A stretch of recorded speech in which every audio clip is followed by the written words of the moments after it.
Welcome everyone to a pop-up live show, and I've got Deldon, the 9-pound hammer, here with me.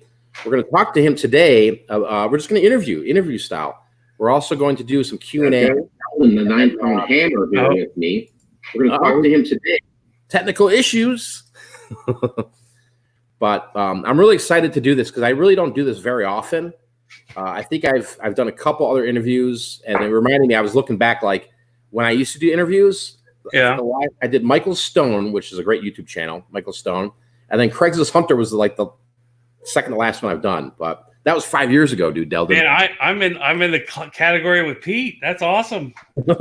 So no, I wanted to, because we've been behind the scenes talking. I was part of your auction last week, or maybe it was the week before, and I think you've got a lot to offer, and I really want the people that watch me to go and subscribe to you, because you've got a lot of things going for you here. Even though right now we live in the world of complete and utter craziness, I think tonight's going to be a fun thing here. So we're gonna be shooting the stuff.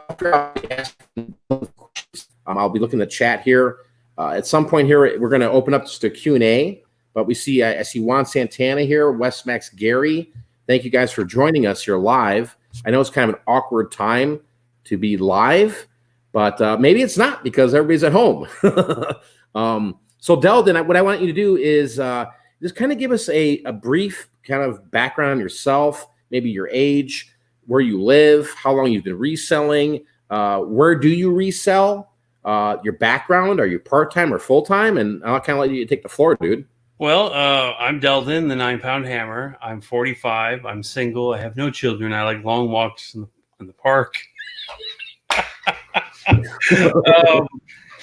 Where do I start, man? I've been doing this since I was a kid. Like growing up, my parents had antique store, dime store, baseball card shops.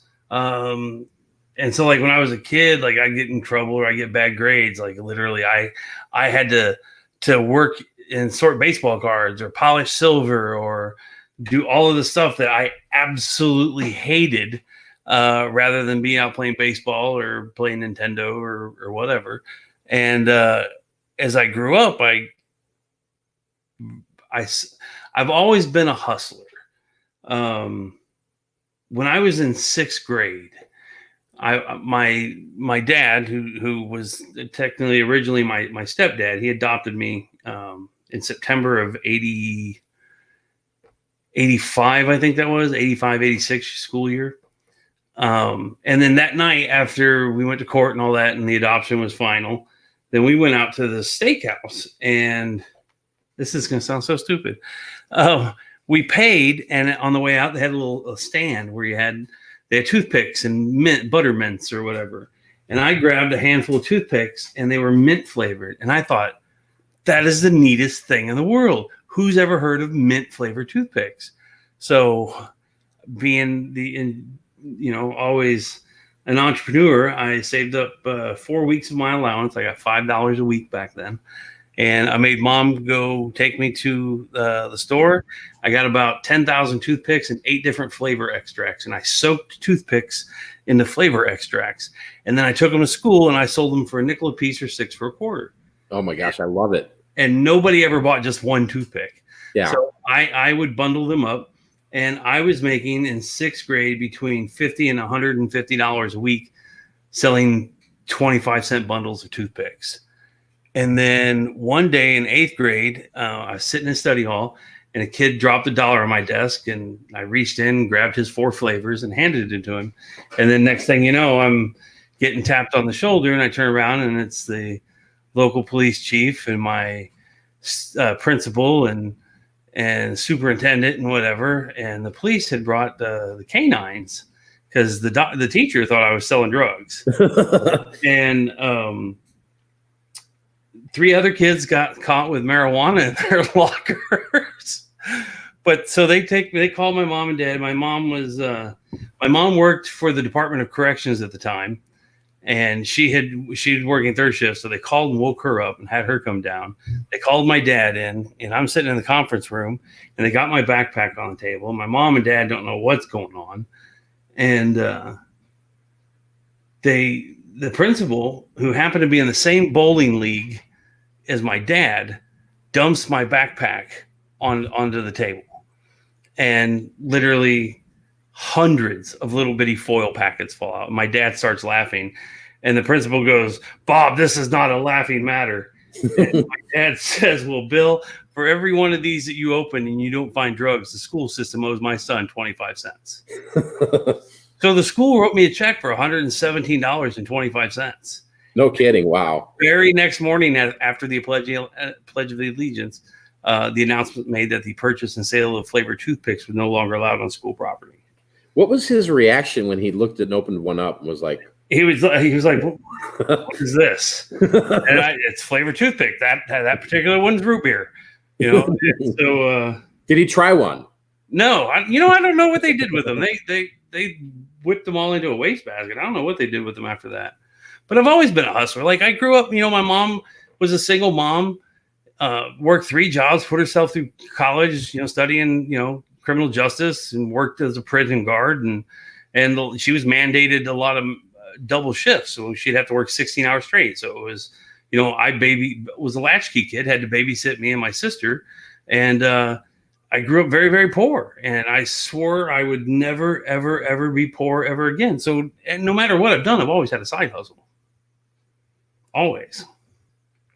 Yeah. So when did you? I love that story, by the way. It's amazing. I want to shout out a couple of people that I see in the chat here. We got Jennifer in the house, Diane, Retro Papa.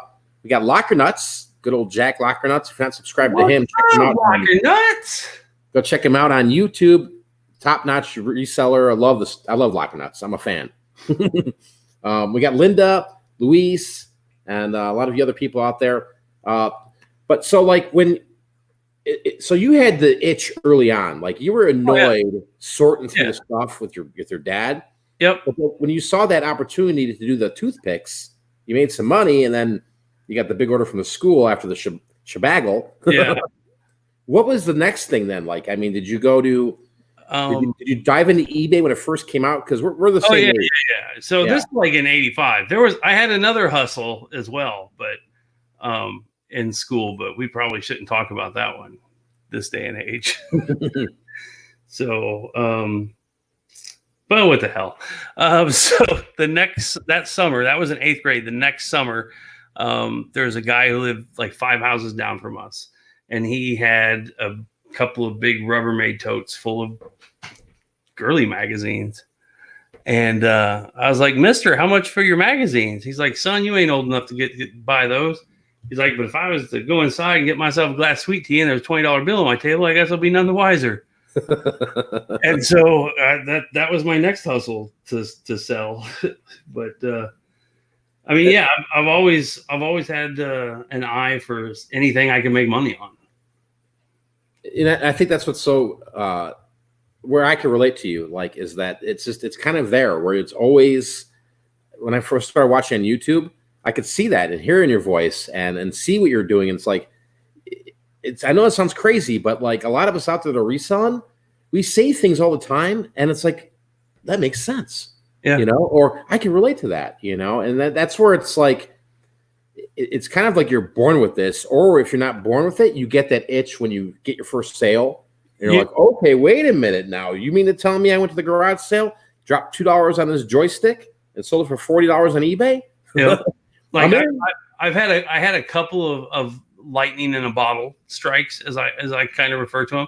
Like in eBay, I think in 96 or 97, like eBay was in its infancy. And I was like, what is this? And so I was like, okay, I can find stuff and I can sell stuff. And I got a ton of stuff and mom and dad's garage from, going to auction. There used to be an old like farmer's auction every Wednesday night, like at the local community center. And it was basically a bunch of old people buying a bunch of beer flats of just worthless junk. Mm-hmm. And I would occasionally, I'd get 10, 15 bucks together or whatever. And I'd come home with a car full of stuff. And then I'd set up like a faux garage sale out in front of mom and dad's house or whatever. That's awesome. But I was going somewhere with this. Darn it. So the garage sale, like I got to ask, dude, like that is just, what kind of items were you buying back then? Because everything. Like, so I would go to an auction, and I didn't want to, because mom and dad had the stores, and they would sell just an array of everything. Yeah. And so I would see how people would sell stuff like, old pictures of bubble glass frame. Who the hell wants this? And somebody paid $95 for it. And I'm like, are you kidding me? I could buy those for $1 at garage sales all day long. So I would buy a lot of that stuff. But I think the thing, here's where I was going with it. I bought for 25 cents. I bought this soapstone or marble stone sake set. It had like this little bitty, like 9-inch plate. It had 4 little sake cups and a little bitty sake pitcher. The same garage scents, this little bitty hand spun clay vase or pot or something. It was about the size of a softball, had a little bitty like fluted stem on it. And that was it. And on the bottom, it said 1/63. So I was like, okay, that's probably January 1963 or whatever. But eBay was in its infancy, and I was looking for every single angle I could to make a buck off anything. So, and it said Holland 1/63. And so I was like, this is a limited edition, number 1 of 63 made. I paid 10 cents for it. Sold for $93. The sake set. I had very low ethics back then, but I was in my early 20s. I was just looking for to make a buck, and the sake set I paid 25 cents for, and because back then your descriptions were everything. I wrote this description. I remember my grandfather brought this back from Iwo Jima in World War II, and I was just like, and I think I got $68 for this little sake set that I paid 25 cents for. Do you remember that though, dude? Like that's what it was. That's you had to sell it via like I remember before the pictures, right? That's how you had to do it. But even when you first started getting pictures that were like 2 megapixel pictures, I mean they looked terrible. And you had to scan them in with the scanner that took But then you'd sit there and then you're like, okay, in order for my stuff to sell, I gotta really plug this. Yep. And it would be paragraphs. I remember just going, the hardest part about this gig is describing this. Yeah, because you were trying to describe it to the consumer, like if they're reading this, I gotta close them, right? Yep. Where now it's like you could just say, hey, this is what the item is, blah blah blah. Good night, have a great day, God bless. Doesn't matter. The picture sells it. So that's interesting. And like now, like even my descriptions, like when in my eBay listings, I say, hi, welcome to my store. Here we have, and then I literally copy and paste the title into the description box, and then I say this comes from a smoke-free home. Yeah, that's about it. Yeah, that's pretty much what I do. I just copy and paste the title, and then just there's very little verbiage. Yeah, like if it's a used piece of clothing, hey, this is used. We don't wash used clothing. We recommend you wash it, and we describe why we don't wash it or whatever. But it's very to the point where. And I think it's good because why try to oversell something? I mean, obviously, if it's really, really exquisite, maybe you can go into great detail. But so that's interesting, dude. So you got this bug early on, and when you were doing the eBay, did you start when it first came out, and then maybe took a break for a while? Because right now you're full time at this. You're developed. You're like, dude, this is what I'm doing, right? Yep. I went full time December 13th. So, and what a crazy time to do that. I mean, yeah, we'll get into that here too, because I think this is really interesting to talk to you tonight about this, because we don't know what's happening right now with the economy, the world. But before we got live here, both of us said the same thing. We've got a lot of stuff to package up, and we're busy. Things are selling on eBay, and you want to show that item real quick that you just sold? I don't know if that's in hand, but yeah, it's kind of neat. Yeah, like this sold today for like $20. Last thing in my inventory I thought would sell ever. I didn't think it would ever sell, really. I was like, oh, a boomerang, yay. And then I paid full price. $19.88. You got to love it. Shout out to Desert Hunters. They're joining us live here tonight. Check them out for sure. They've got a great channel. They do storage units. They do some desert banding and metal detecting. Oh, Lori and Brandon. Yeah, so Thank you guys for joining us. Land They Shark do an auction too. I bought some stuff from them on their auction. Yeah, they run auctions as well, guys. A lot of people are running auctions right now, and it's great to see, because and that's something we're going to talk about here in a second, Deldon. I mean, you're running auctions too, so I want people that are watching tonight. If you don't know that Deldon has auctions, I'll plug it really quick, and we're going to get into more detail about that. But we were talking Thursday and Sundays. Yep, those are my two set night. Yeah, so Thursdays I do 8 p.m. Central, 6 p.m. Pacific, and then I do Sunday nights 10 o'clock. Generally, I started at 10. About 10:30, What the Hales show gets over, and then people start to filter into my show. So yeah, but he's yeah. So all right, we got a couple rock stars in the house here. We got Bearded Picker in the house. What's up, Scott? And then I see Krillin 876. Krillin, it seems like me and Krillin should just be. Oh my god, his name to me is like I would guess if I had to guess. I've been on YouTube for 8 or 9 years, maybe even longer. I don't know. But I think Krillin might be a top 100 subscriber of mine. So I think you've been with me for a long time, and I appreciate that. And I appreciate a lot of you guys have been subscribed.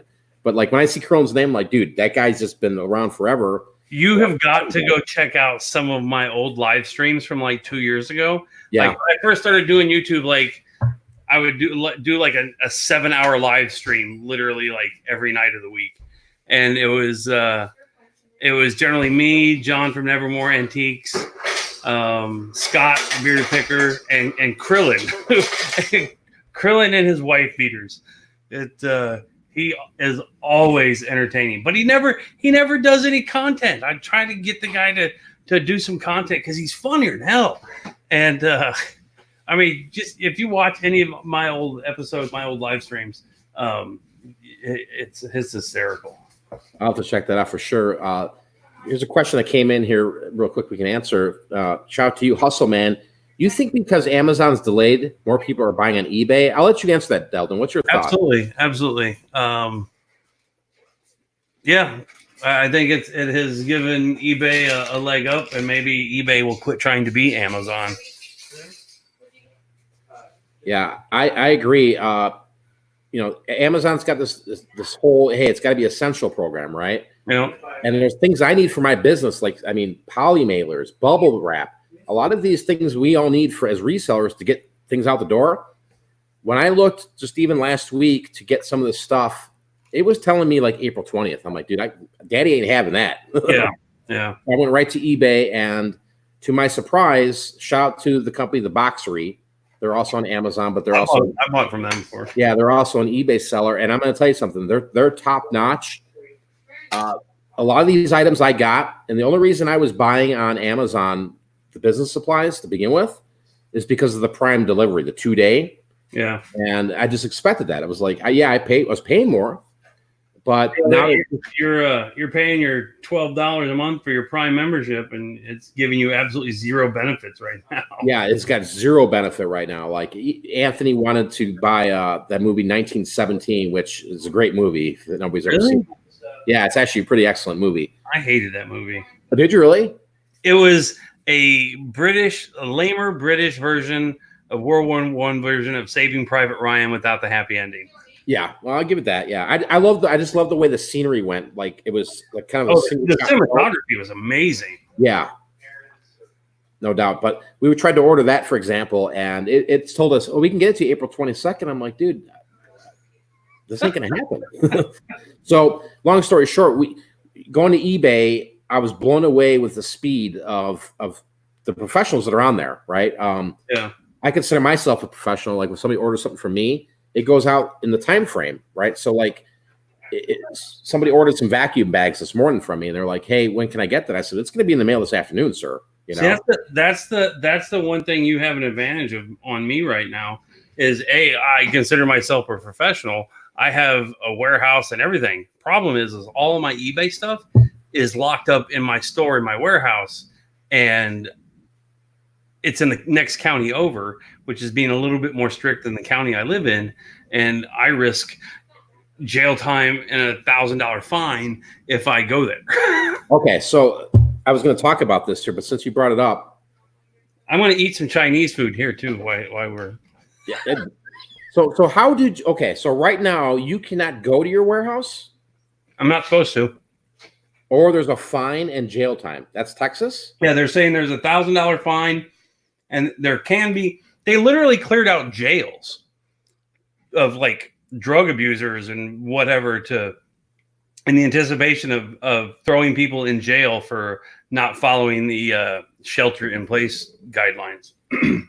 Wow, that's extreme. Yeah. I mean, I didn't know that. So that throws you for a whole loop here. I mean, you can't. Okay. I mean, I emailed all my people, and I snuck out there the other day and picked up like 17 items that had sold. Yeah. I don't know. I guess it was early evening. I went and grabbed a bunch of stuff, and then. Wow. Because we just got notified yesterday that Arizona's on a lockdown, but it's really similar to what we've had in place for 2 weeks here, right? Yeah. And now they're just really shutting down essential businesses or non-essential businesses, but they also kind of did that 2 weeks ago. So I read what the governor had signed here, and it pretty much said that I could still go out. Yeah, I really want to. Yeah, you have to. Well, and like in some like in Illinois, my sister works in the medical industry. Like in Illinois, you get a sticker to put on your window. I understand if you are an essential employee or something like that, that you're allowed to be out. And I guess like in the last 48 hours, another, I don't know, there was a clip on the news, another 770 people died in one day. So now it's all coming down, I guess. Yeah, it's just, I guess this whole thing is just crazy. I mean, it really is. It's unexpected, but it's also like, okay, this is where if you thought about prepping at some point in your life, maybe you've got some skills now or safety things. And that's where I'm really, really worried about a lot of resellers that are out there. Like, I did not know that you would get fined to go to your own building, right? I mean, for example, here's I guess I should be fortunate, and I'm not trying to brag or nothing like that, but I've got a garage full of stuff. I've got a shed full of stuff. I've got a 40-foot container full of stuff, and I've got 3 storage units of stuff. And I'm like, okay, but I'm going, there's no more thrift stores now, right? There's no more garage sales, because I wouldn't want to go to a garage sale right now, to be honest with you. And there's no storage auctions, public auctions. We got all kinds of hate because we have like 2 acres, and on the weekends we set up for a flea market on our property. And so we had advertised that we were still going to do the flea market or whatever, and then but have like somebody at the gate, only 10 people in at a time. Yeah, whatever, because they say no more than 10 people gathering at one time or whatnot. And then we just got all kinds of hate. People, oh, you're unpatriotic, and I maybe no filter. Yes, because creating tax revenue for the county that's going to go out to people who are going to need unemployment assistance is so very unpatriotic. Yeah, you're absolutely right. And then so wow. I sometimes I go scorched earth. So. Yeah, Batman Loves Bass Fishing says, I went to Goodwill today. I heard a sneeze and I left after that. Yeah, I went to a Fry's grocery store out here last week. It was the only time I ventured out the house. Yeah. Besides the post office, besides maybe one other place, like a drive-through store or whatever. But I was in there and I was like, first off, all I heard was there was no music playing. Like usually when I'm in the grocery store, it's either Michael Jackson or it's something uplifting, right? Mm-hmm. Like a radio station. But this one was be prepared, be 6 feet apart at all times. This is a serious thing. And I'm like, whoa, this is like a movie. Right. So then I look around and, now keep in mind, I've been in a house for weeks. Like I wasn't around a lot of people. And I'm looking around in here and I'm like, oh my gosh, it's like Fallout, dude. I saw all these older people and everybody's wearing masks and all I hear is coughing. And I'm like, all right, I'm not grabbing a shopping cart. I just booked. I booked and I had to it was something stupid. Like I was there for medicine. That was the only reason, like I sacrificed my life to go in there. But I bolted And then I got the medicine. Then I went and was like, okay, is there toilet paper today for Mike? All Daddy needs is toilet paper, right? I mean, we're not hoarding it over here. Paper gold. Yeah. So I go in the corner where the toilet paper's at, cleared out. I'm like, all right, since I'm here right now, I might as well take a little trip to the meat department. Ground beef for Mike today and Kim? Then there was.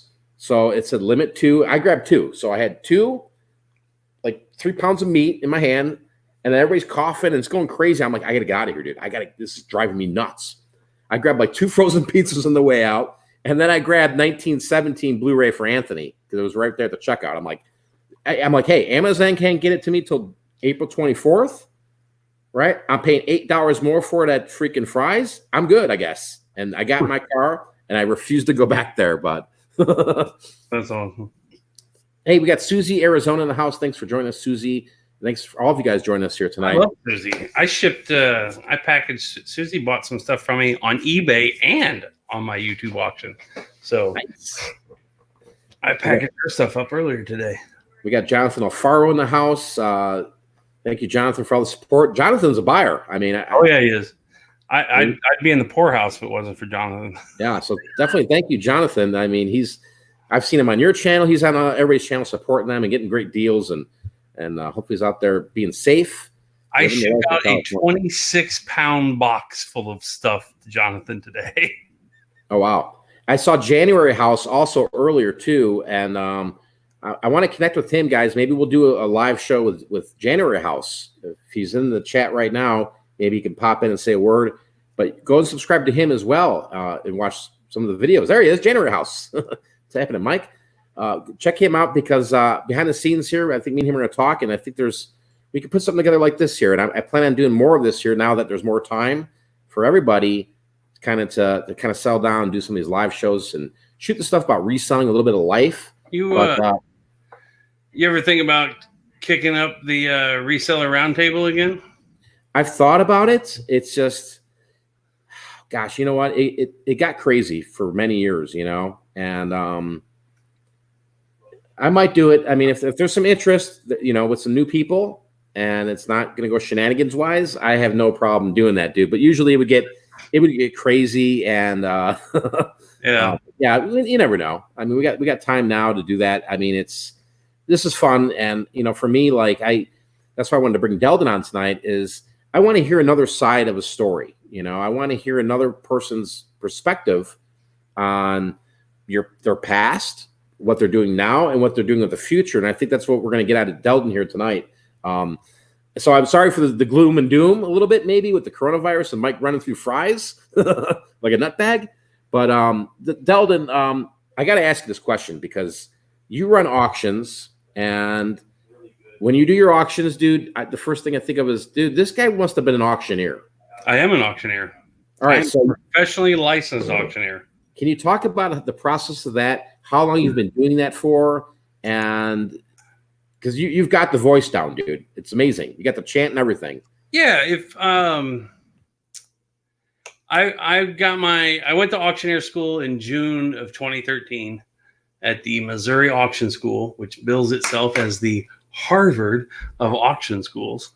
And it's basically, I think it's 160 hours with an additional 20 hours if you want at no additional cost.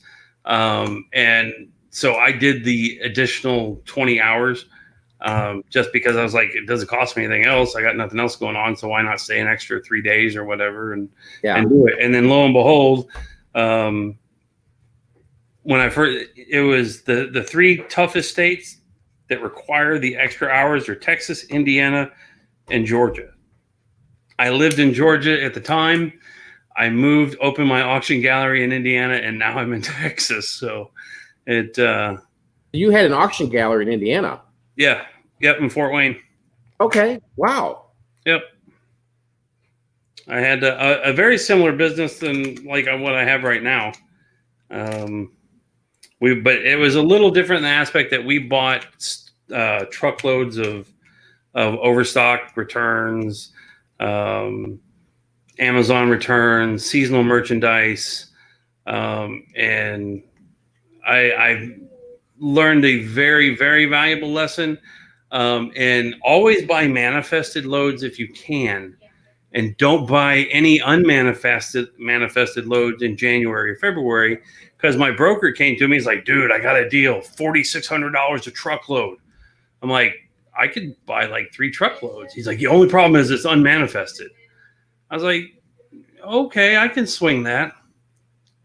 Yeah, 66 pallets of pre-lit Christmas trees. Oh my God! End of January.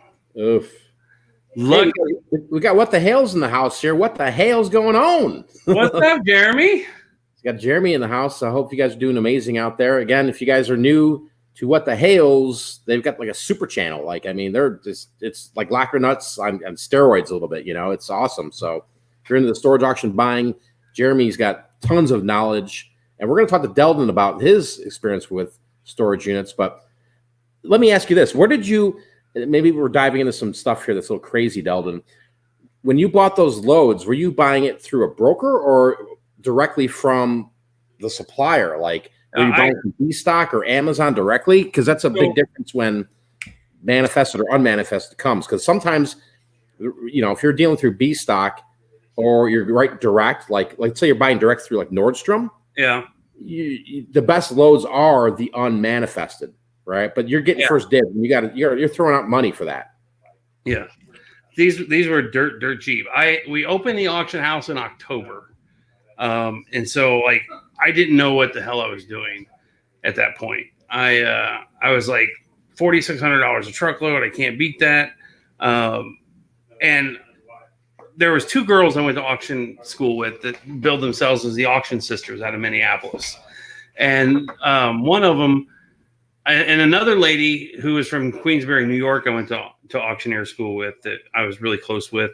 She had told me that she had bought pallets or whatever at B-Stock.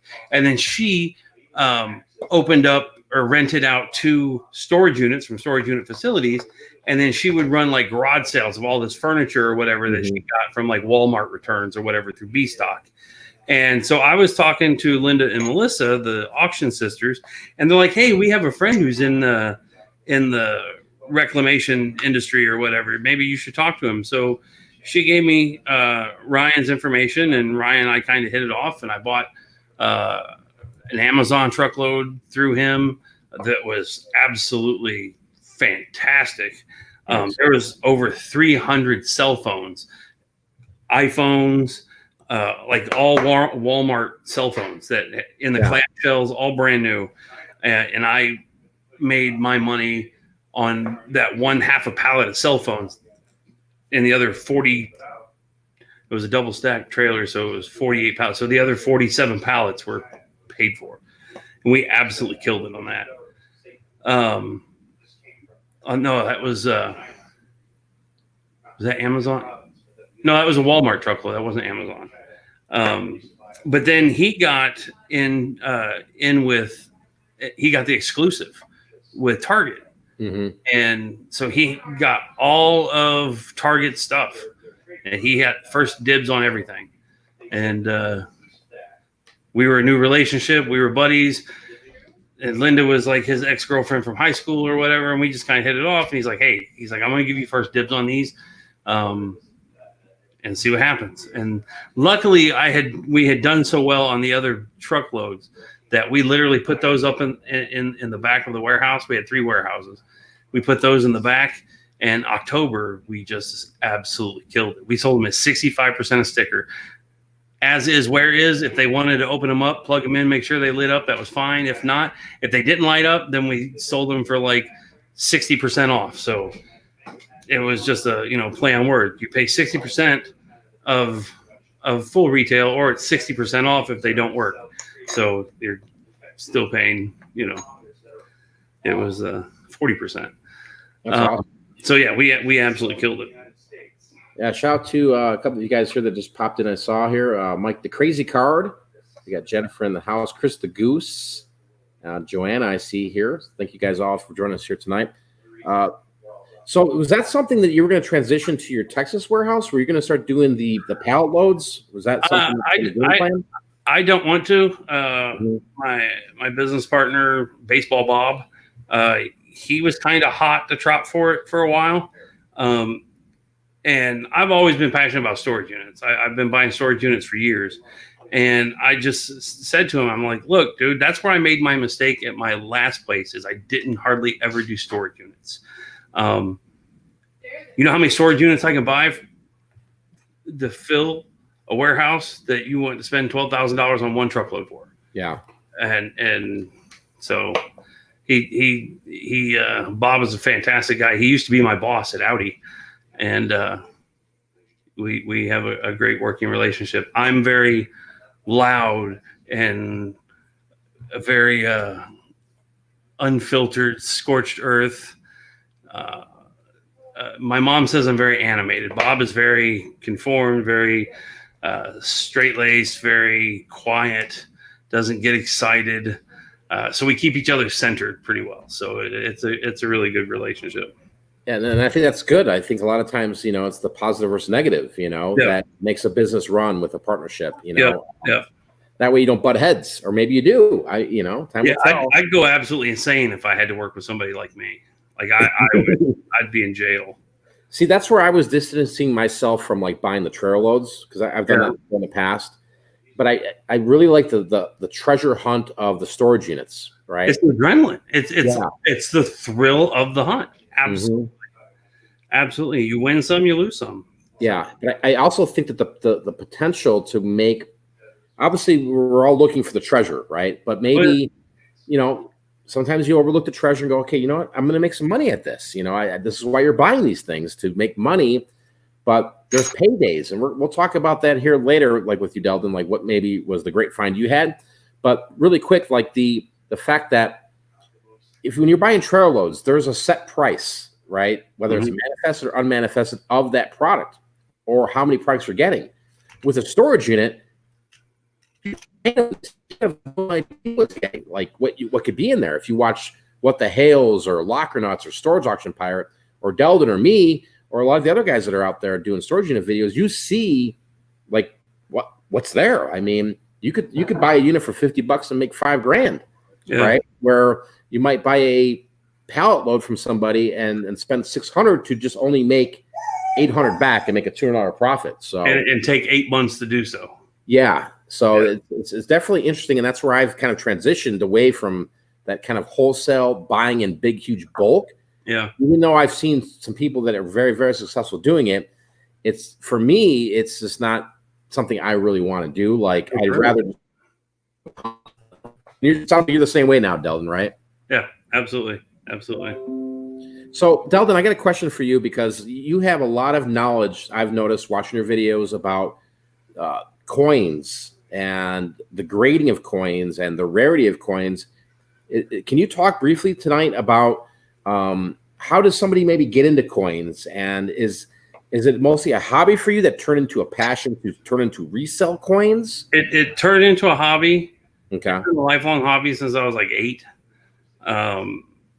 My step grandfather had cancer and had lost a lot of weight, and had and his Masonic ring had fallen off somewhere. Couldn't find it. So he went down, I don't know if it was Radio Shack or some other electronic store, and bought a metal detector. And, he spent a couple afternoons out there swinging it and trying to find his ring, and he could never find it. And I was, I think, 8 years old. And we were there for the weekend, and he was frustrated and angry at it. And he literally threw it in my lap, and some very colorful words that basically said, "Figure this darn thing out." Interesting. And so I did. So I played with it, and I fiddled around, learned what discrimination was, how to filter out. And this is in 1982, so it wasn't it wasn't like a modern day mind lab. It was a crappy, I don't even remember what brand it was. But I figured it out, and I got to playing with it, and I pulled out about 2,000 of the old fashioned like pull off beer tabs. But the very first coin I found was 1832 large cent. So, and this is in a town in Petersburg, Illinois. This is in a town that Abraham Lincoln actually surveyed the boundaries for the town, because Lincoln's New Salem State Park is 3 miles outside of Petersburg. So 8 years old, found a coin that was 150 years old. That was worth like $20 or whatever at the time. I was an instant millionaire and instant archaeologist. And I was hooked ever since. I've been metal detecting ever since. My ex-wife, that's one thing she hated about me, because I find a hobby or whatever, and then I turned into a business. So I got really, when I was able to afford, when I had my restaurants, I was able to afford to do what I want when I wanted. I bought a couple of very nice metal detectors. And then I was like, I could, hey, Glenn, I thought, I could turn this into a business. So then I became an authorized dealer for White's, Mine Lab, and Tesoro. And then I'm at the restaurant one day and I get this angry phone call of my ex-wife screaming and yelling, and what is this? And I'm like, I don't know what she's just, I couldn't understand what she was so angry and yelling. So when I got home, well, I had placed an order like $30,000 in metal detectors, and to resell to metal detecting club.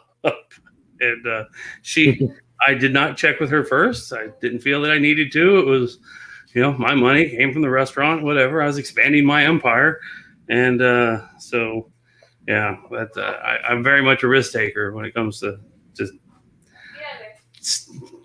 anything, really. I find something I love, I want to make money at it. So that way, you love what you do, you never work a day in your life.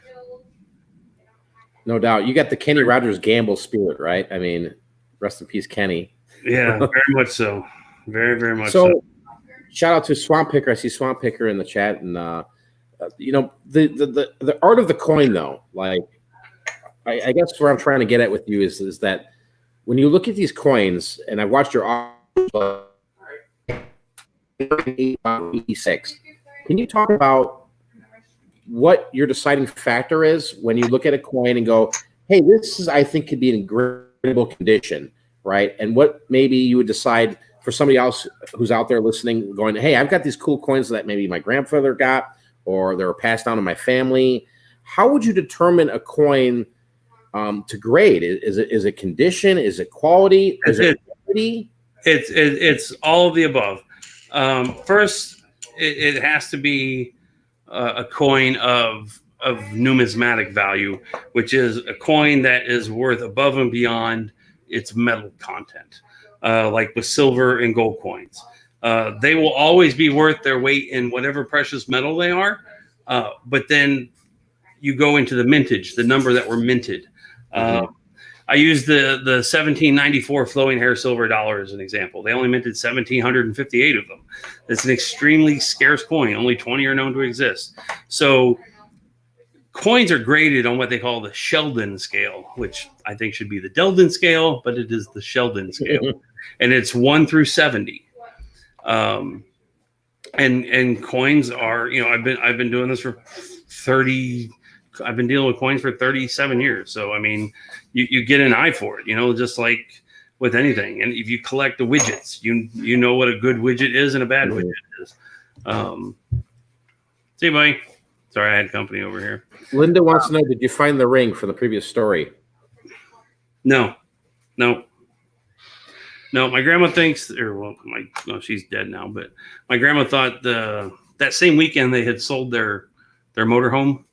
And she thinks maybe when he was cleaning out the motorhome, it probably got lost in there. But anyway, so coins, it's mintage and then condition is everything.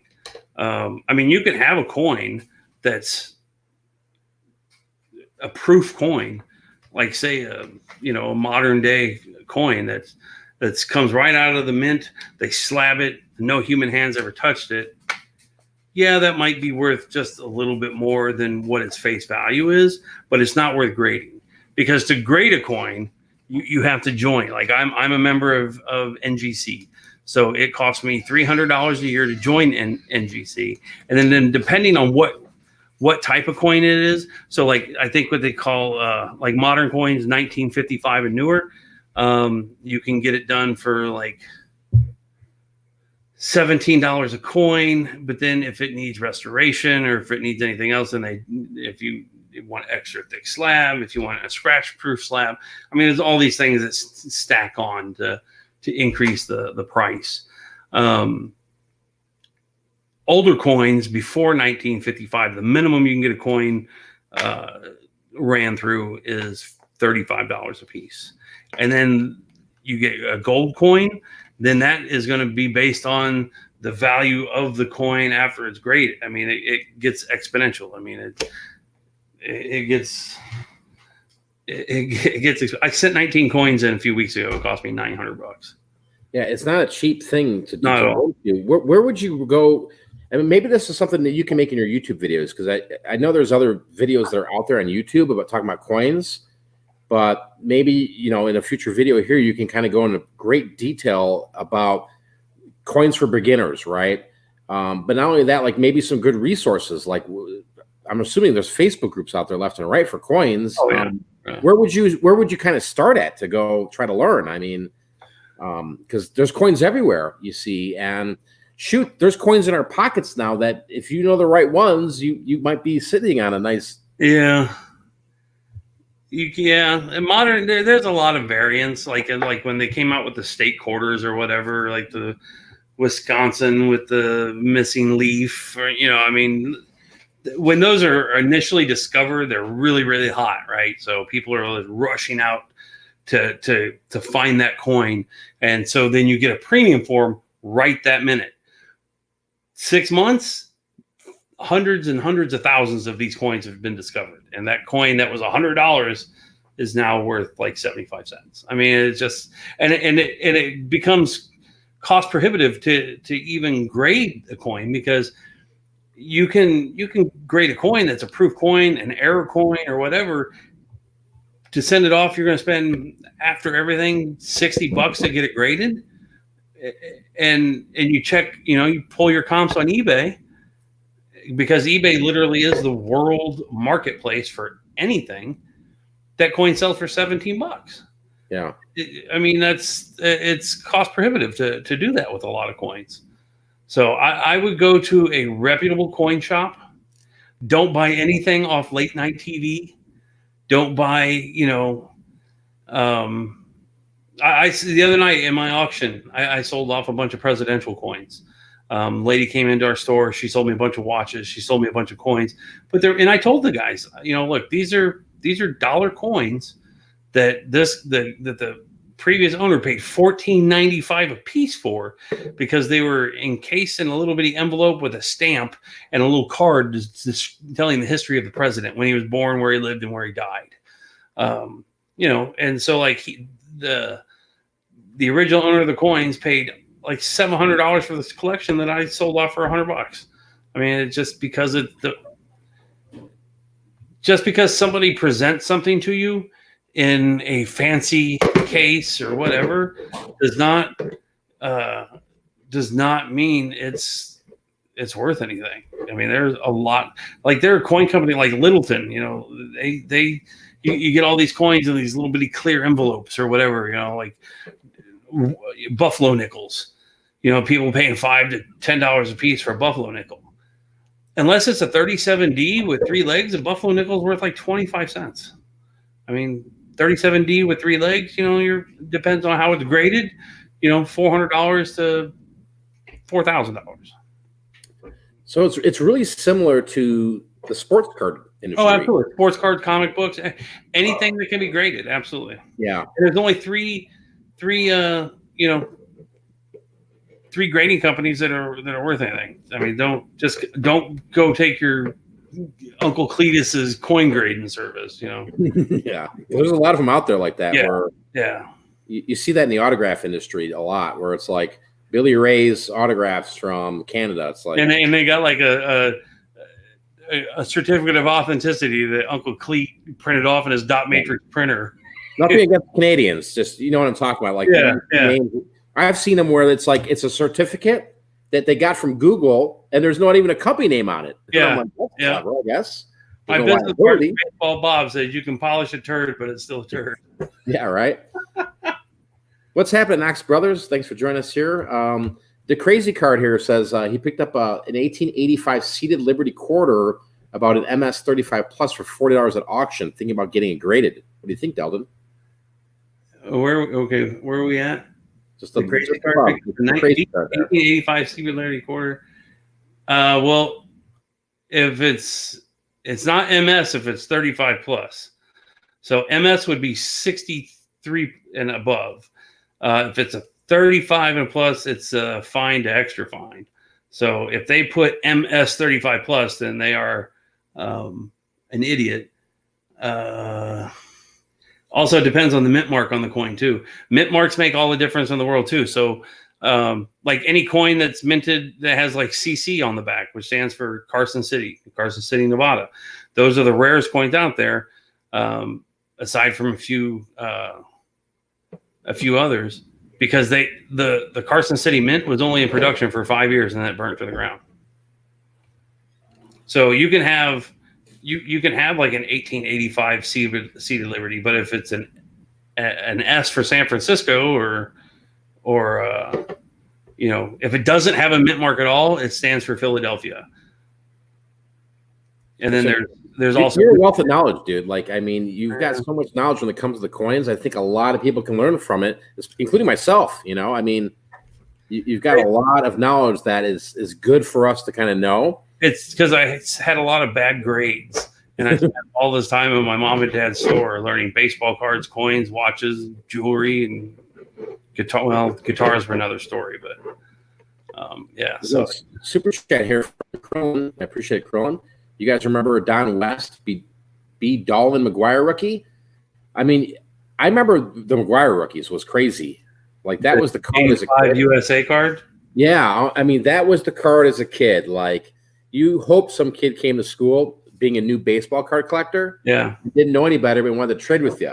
That and the '86 Donruss Jose Canseco. Oh yeah, dude, that freaking Navy card with the green. Oh yeah.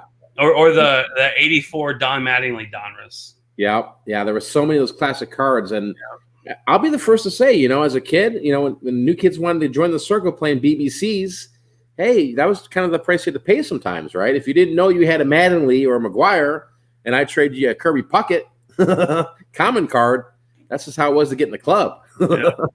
But yeah, it's craziness for sure. But I think what it entices me about the coins, and I get coins from storage units, coins from kind of like all over the place. And it's very hard to kind of, where do you start? Where do you begin? I know here's my suggestion with anybody who wants to get into coins. Find old coins and anything pre-65 and start with that. You can find a lot of common coins, some older large cents that are $1 and $2 a piece. You can get them at coin shows, coin fairs, whatever. And then just pick those up and then just start doing research on with me. I really like a lot of people love the barber quarters and the barber $50 or whatever. Mm-hmm. Me personally, I mean, they call them barbers because Charles Barber was the engraver who designed them. To me, that's the ugliest coin the U.S. has ever minted. I'm not a fan of barber coins at all. I love the drape bust, cap bust, the flowing hairs, but I mean those are late 1700s, early 1800s. Seated Liberty also it has a lot of value, but it's just not a. The problem is you can never find one in good enough condition to see the detail on it. And then when they get worn down, they're just blah. But find a coin you like. Doesn't have to be super high dollar. Like I love large cents. Large cents you can buy them for $2 and $3 a piece. I absolutely love them. Mm-hmm. And they're some of my favorite coins. I still have the 1832 large cent I found when I was 8 years old. Hey, Jack Matt. I like them so much. Do what? No, I was shouting out a couple of people. Jack Matz in the house, Sam Dallas, old school picker. I put on the screen here. I mean, Deldon, you have a YouTube channel. 9-Pound Hammer Land Shark Picker says, do some pre-recorded coin information videos, Deldon. I think they would do well, and a lot of people agree on the chat here. So maybe something to think about for down the road with some videos. They're, I think they would help a lot of people out. I'd be definitely tuned in to check them out because I think the most important thing as a reseller is the knowledge, right? You want to fill it up as much as possible, but with something like coins, I mean, obviously, if I get something I think is rare, I'm going to look it up, right, to some extent. But I might be missing something because I wasn't educated, Yeah. And I think that everybody here, even everybody in the chat or anybody who's watching on the replay, everybody has a specific knowledge on something, or they're really good at this, or they spent 30 years in a hobby here, and because there's no perfection with reselling, there's no perfection in life, even though some people try to achieve that.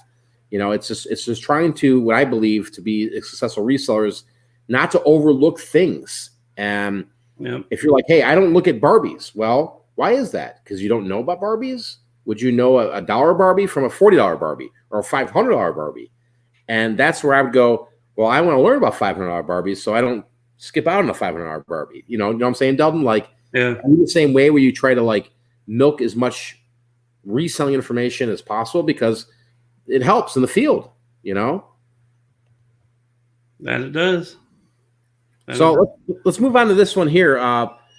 Your eBay store, right? Yep. You don't have to give out the name of the eBay store, nothing like that. What type of items are you kind of selling on your eBay store for people that are listening and they're looking at going, hey, you know what? Right now are you listing clothing? What type of items are you finding right now with the whole shift of things? So we have two eBay stores. I can't tell you the name of them right off the top of my head. One's the Highway 199 Treasure Trove and Highway 199 Resale Shop, I think is the store names. And literally we have everything. From coins to jewelry to t-shirts to snapback trucker caps, Sega games, literally anything. A cordials decanter. Literally just a boomerang. I mean, literally just about anything. So just a mixed match of stuff that you feel like, okay, this is eBay worthy, and we're going to sell this stuff. So literally everything on our eBay stores right now is stuff we pulled out of storage lockers. Yeah, every single thing. So with this whole shutdown thing now, obviously there's no storage auctions for you in Texas, or is there online ones, or there are a few that are online only, but. I'm not going to overpay on a storage unit. Like when I look at a storage unit, like I have my own process. Like, I know Jeremy has his own process when he looks at a unit, what he looks for. Grimes has his own. I mean, everybody has their own thing, their own gut feeling about a look. I kind of, when they open the door and I look at a storage unit, I kind of go in like Terminator mode. Like I almost visualize myself with like the laser eye scanning stuff, and then I do a mathematical equation about how many items fit in a cubic foot, and then I know the width, the height, and the length of the storage unit, and I can predetermine about how many items are going to be in each cubic foot, and then how full the unit is compared to the maximum volume that can be filled. And then I try and break it down to if there's so many items within a cubic foot, then I can say each item is going to cost me 10 cents. And so then I come together what the total cubic feet is of material, and then I price that to my mathematical calculation that I use. And then I say, okay, this is the max I'm going to go in on this unit. And it's worked out for me so far.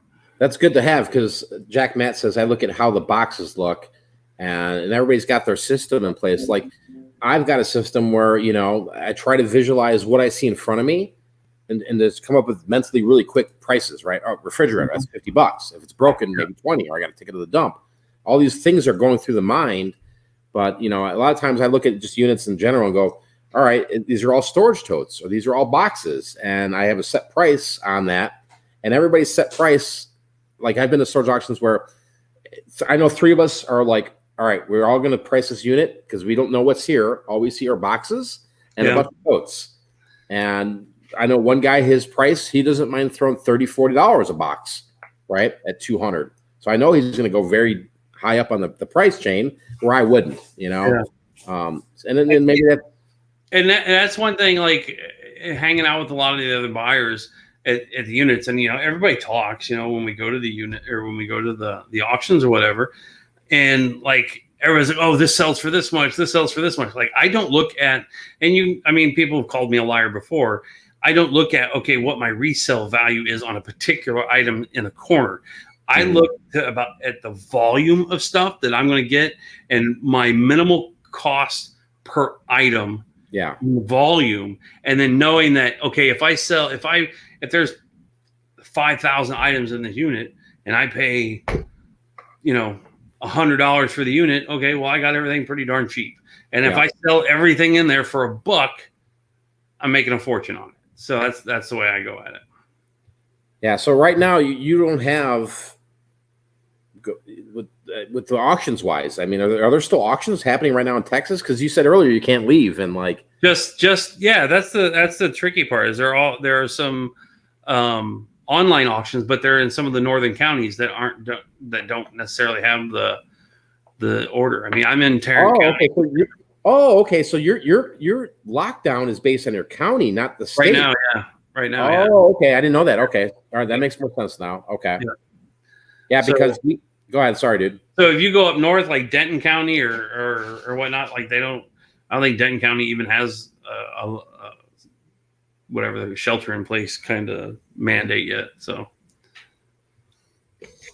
yeah, that's interesting because last night in Arizona here, they announced a shutdown, and I knew there was about 35 to 40 auctions hanging on storagetreasures.com. Yeah.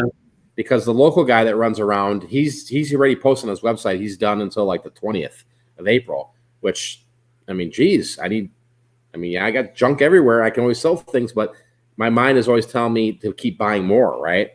And so I was getting worried, like, well, where am I going to go? Even though right now is an amazing time to be buying online to resell that item, buy it, snipe it pretty much, right? Snipe it from eBay or Amazon or Facebook Marketplace to resell it on eBay. There's a lot of opportunity for that. But I was looking for more bulk buys, and I wanted to see like what the storage unit business was doing locally with all this craziness. And then for some reason, at 8 o'clock last night, I was telling Kim, I said, why don't we take a look at these units that are going up in 3 days? They jumped them, right? So all these units ended last night at midnight. And I'm like, dude, this is crazy. So there was like 65 units ending on Storage Treasures last night at midnight. And I'm looking through these units, dude, and there must have been about, 20 or 30 of us looking at the same time, like not even aware that these things were ending in 2 days from now, right? They jumped them. So some units were going for crazy money. I got one, and I get to go to Tucson tomorrow to snag it up and see what's there. But that might be the last little storage unit I could buy for I don't know how long. Oh, wow. Yeah, there's 7 units about 3 miles from me right now that ended today, but none of them really appealed to me. And I don't really like that storage unit facility because I think they take crappy pictures on purpose, which unless like the employees there are just wanting to buy them. I don't, and then sometimes they don't even raise the door. It's just a picture of the door. It makes you wonder, right? Like I've got facilities where I don't care what's there, period. I just blacklist them. I'm not buying from there. Yeah. It was experience in the past that said, you know what? This locker was tossed. These people are corrupt. I'm not buying, dude. Right. And so I've got those lists of things. And then, then obviously it's the sense of appeal. What is it? What does your gut tell you with this unit? What does your heart tell you to do? Does your heart say go all in? Because I believe a lot of it too, with Locker Nuts and you got What the Hales here and Jack Matt and Deldon. I think a lot of it's just, it's a gut feeling. Like, does your gut tell you to buy it? Yeah. And if your gut's saying go, your wallet might be saying, all right, let's go another $100. Let's do it. See, there was a time like when I met Jeremy from What the Hales the first time, like literally he was down here in Texas. He was with Lunkers TV that weekend. And we were doing the Walt Cade auction run. Walt was the auctioneer for Storage Wars Texas. we were doing that run, and literally there was units that they couldn't give away. I mean, they were just, it was volume of stuff. And, you know, my business partner, Bob, was like, oh, this is absolutely filled. This is worthless. And I'm looking at it, like doing my mathematical equation in my head thinking, yes, but this unit's $5. We could get this for $5. I could totally make a killing on this with $5. But then I didn't have no way to haul the stuff. But since then, I have since bought a 20-foot trailer.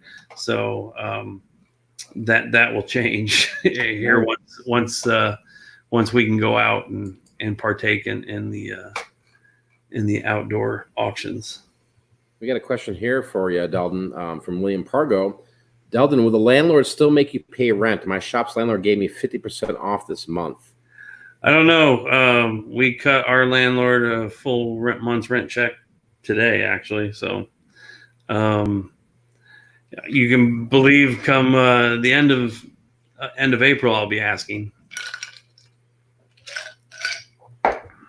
And I think that that's going to be an interesting topic for a lot of people. Like, I look at it this way, right? Yeah, there's troubled times right now, and a lot of things are up in the air, and there's a lot of people out of work, okay? Yeah. That you just got to look at your situation and say, can I afford to pay this, or can I not afford to pay this? You know, are you prepared to pay? Do you have money saved? Because I'm reading things, man, like some mortgage companies are like, hey, yeah, go ahead, right? Don't pay us for the next 90 days. But when 91 days come by, you owe us every single dollar of that within 30 days of that. So now if your mortgage is $1,500, your rent $1,500, by the next 91 days, they're going to want a hell of a lot of money. So you guys that are out there, really be careful and look what you're doing, because I'm just going to say this. I don't trust anybody when it comes to things. Right.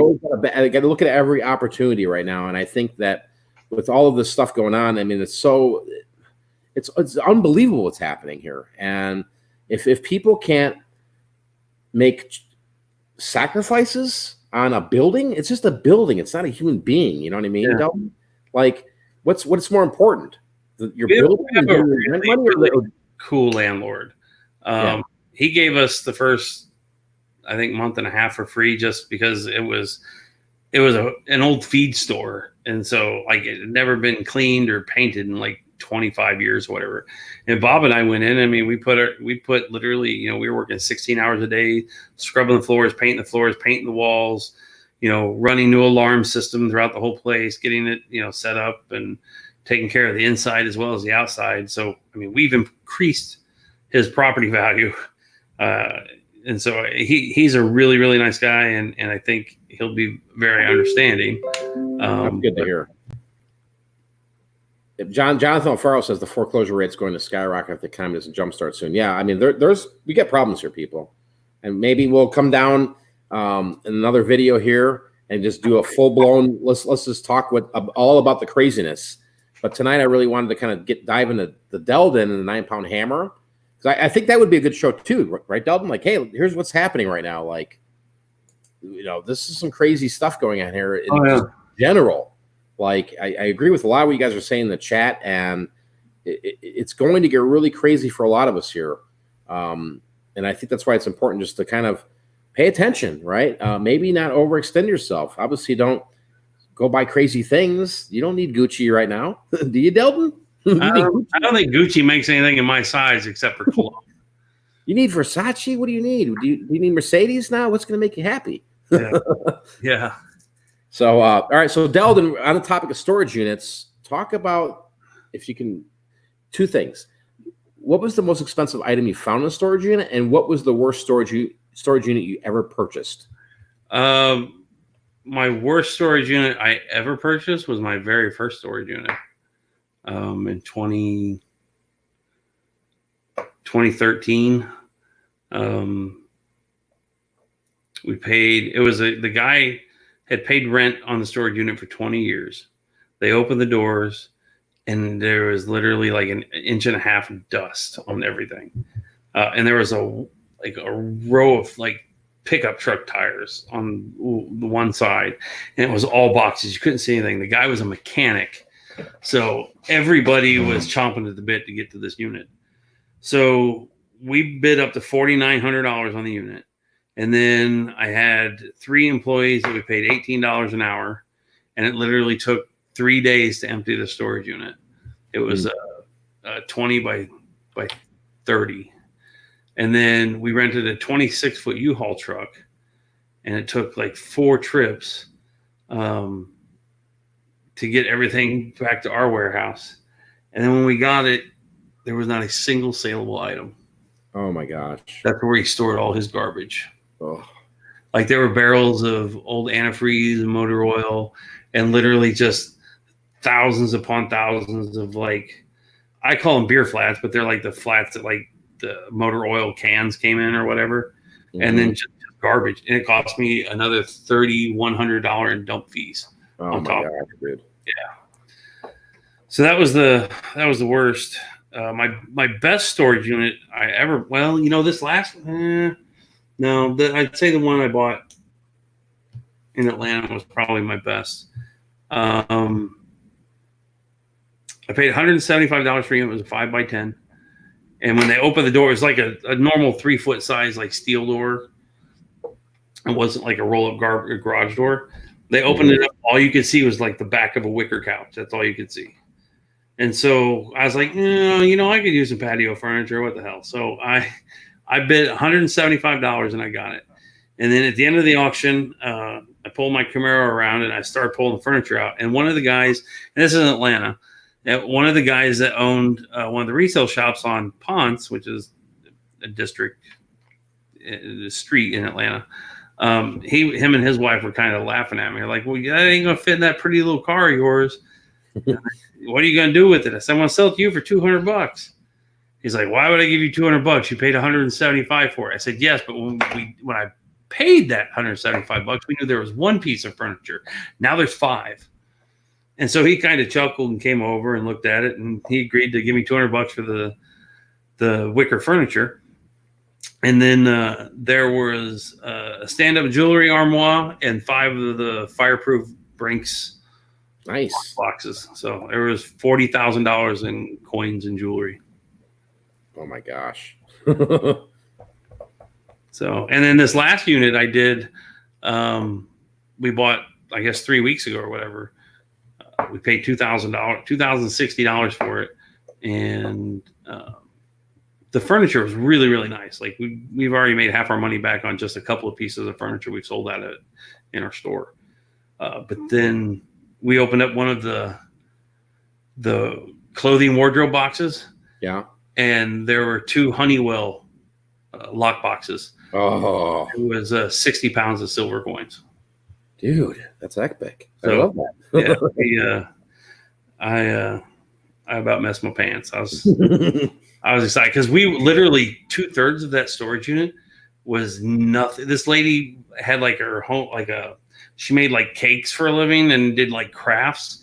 Literally 2/3 of that storage unit was Christmas decor or holiday decor of some sort, which like we started pulling it out and we were like, oh my God, no, not another red tote. Red totes only mean Christmas. The red and the greens. But you know what? Like you got to look through them. Like, yeah. I was going through boxes one time where it was labeled Christmas and there was like 40 of them. And after like the 8th one, I'm like, why are you doing this to me? It's like torture, right? Yeah. I mean, these were not sellable Christmas things at all. I'm just like, dude, okay, I'm done. But something kept telling me to keep opening them, which I was going to, but I was just frustrated, you know? You get that like sense where you're like, I had to get a break. And then I opened it up and true shit. There's coins. There was a gold 14-karat gold chain there. There was just like a nice purse. I'm like, okay, random. And I think that's what it is. Like once you figure out what unit you got and who you're dealing with, it could be complete randomness, dude. You know what I mean? Yeah. My mom and dad, they bought a unit, not even at auction, like years and years ago. They had a deal with the guy who owned the U-Haul storage unit back home. God, this is in the mid and late 90s. And he would just call them up if somebody was delinquent or whatever. He'd just call them up and say, $50, come clean it out. And so they would give him $50 and they'd take everything. And they found some like cash bearer bonds in a unit they paid like $50 for. Oh, wow. You don't see those very often. Yeah. So let me ask you this here, because I think it's important. You got this order in place now where you can't kind of go to your own location. Maybe you can sneak out in the middle of the night. I don't know. Can't be open. Yep. What are you going to do here to kind of keep things going? Like, are you just going to go, hey, you know what? I'm okay. I mean, life's good. I'm just going to kind of wait this out. I'm not in a hurry where I'm in dire need of inventory. I just thought it'd be a really good topic to talk about tonight, because I know some people don't like to have death piles. Right? Yeah. I got 8,000 square foot warehouse death pile right now. Yeah, but you can't. We got 5 storage units broken down. That and that's, you know what, like I am the world's worst organizer. Like, I have absolutely everything is organized chaos. A lot like, you know, Albert Einstein. Like, I have like an office that is like paper stacked everywhere. But you know what? I know every single thing is in that office. I'm like that too. Bob, on the other hand, is fantastic at organizing and making things neat and tidy and orderly. So he was lamenting the other day to me. He's like, I feel like I'm your lackey. And I was like, well, when I do all the social stuff, I bring all the people into the store. I said, I'm not so good at organization. So I'm really, my strong point is sourcing. Like, I find the deal, make the deal. And that's what I love more than anything. It's just making the deal. Yeah. Like the lady who brought all those watches in and the coins, you know, it's just, I love making the deal.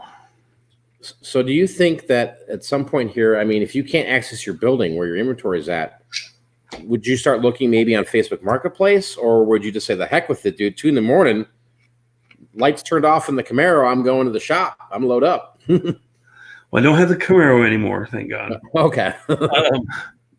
No, I mean, I have an Audi Q7 that I can completely load up with stuff.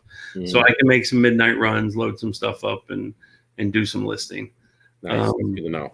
Yeah, so I don't think the National Guard isn't going to prevent me from going to my store. If nothing else, I can just say, you know, crack my window, say, oh, I think I have it. I think I'm going to go to the doctor. Please stay away from the car, officer, and just be on my way if I have to. But yeah, I don't know.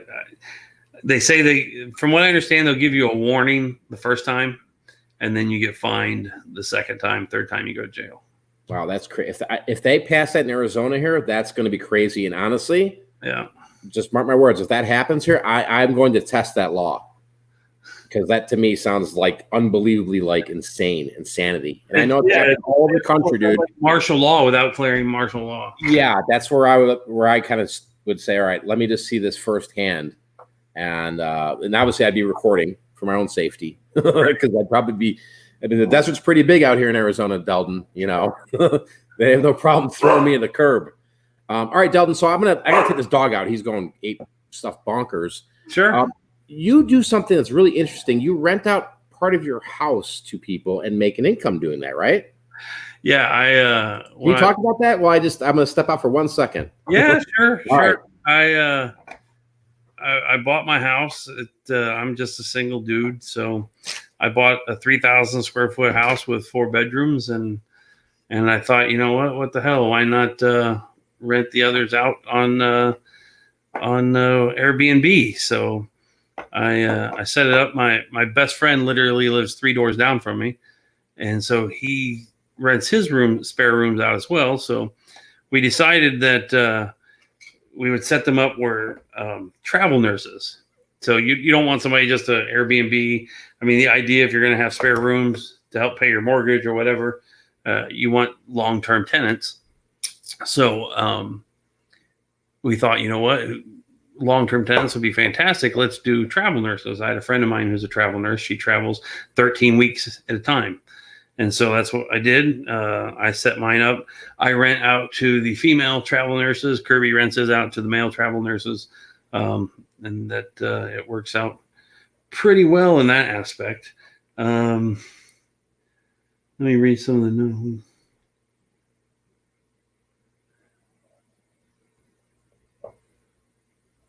Oh, they're talking about releasing the people out of jail to make room in the jails. Yeah. So there's that. That's one other thing I do, I guess, to supplement my expenses or to help mitigate them a little bit. So there's not a whole lot to talk about. So I don't know how much more dead air Mike wants me to cover, but let me read some comments. How much does the average person per month? Okay, so I have two sizes of rooms. I have two rooms that are 12 by 13. I have one girl who rented out a room and then she decided to stay. So I give her a room, $600 a month. She has her own furniture. Same size room, completely furnished, runs about $750 a month. And then I have a 19 by 21 room, fully furnished with a king size bed, smart TV, dresser, nightstands, even has a full size love seat that's a sleeper sofa. So like if somebody is staying for an extended time or whatever, and they have family that's coming to visit them, they can have a spare bed in their room or whatever. That one rents out for $1,100 a month on Airbnb. I am in Texas. So a lot of this, you're doing pretty good. Like you've got it well balanced, I think. Well, I only have one room rented out right now. So one girl moved out the other night in the middle of the night. Her and her estranged husband were getting back together. So.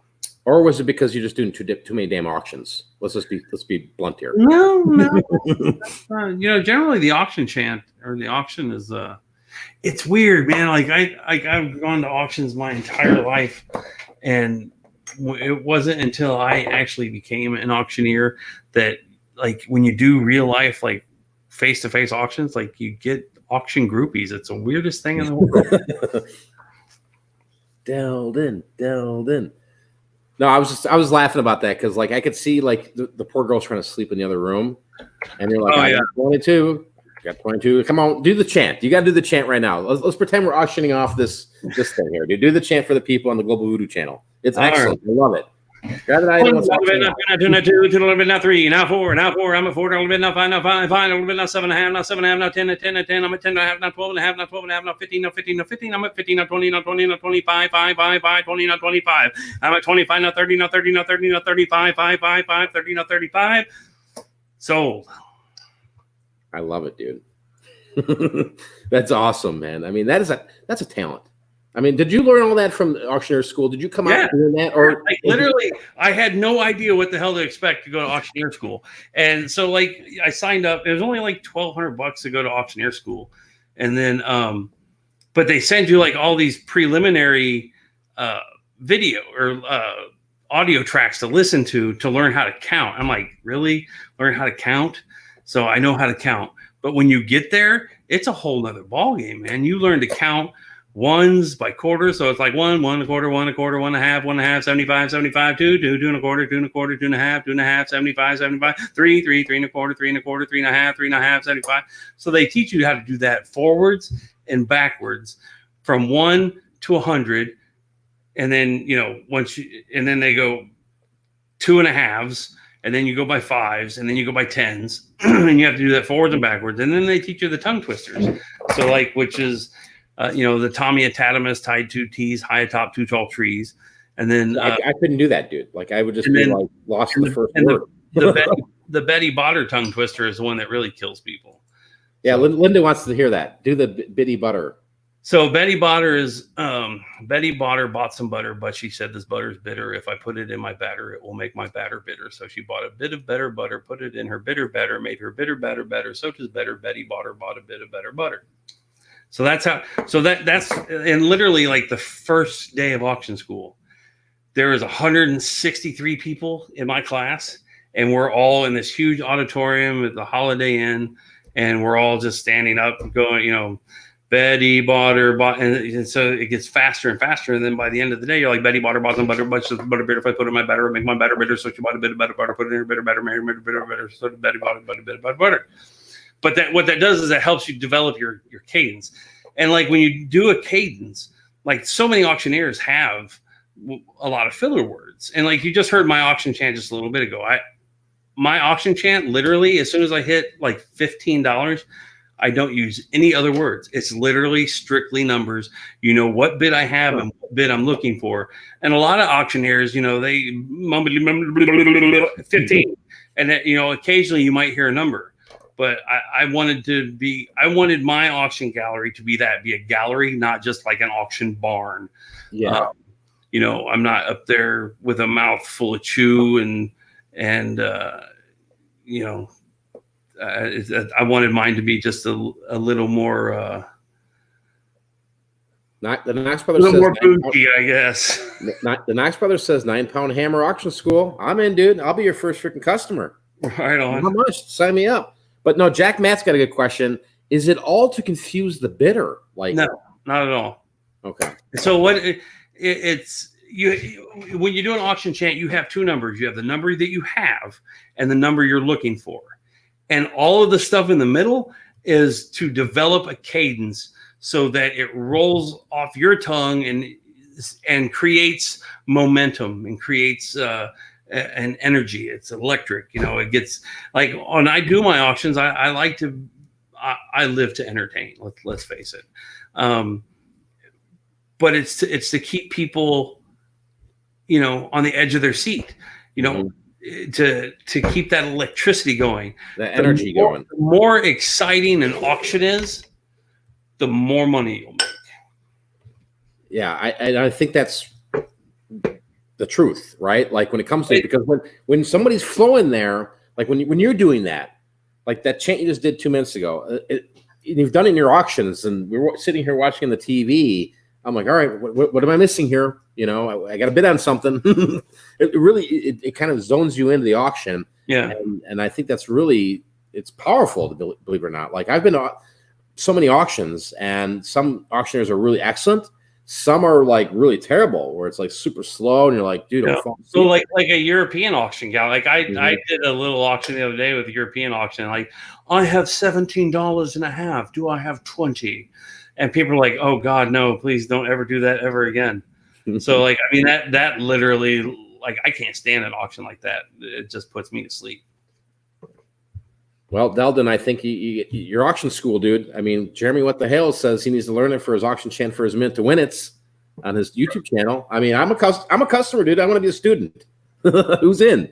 I'm in. I'll be customer number one. What is it? $99, $149. What is it? I want to learn the chant. But wait, I want to learn it now. All right. So another topic here. This is really interesting because you know your stuff when it comes to reselling and stuff like that. I think the reselling game is changing now, the way the environment is here and how everything's going on.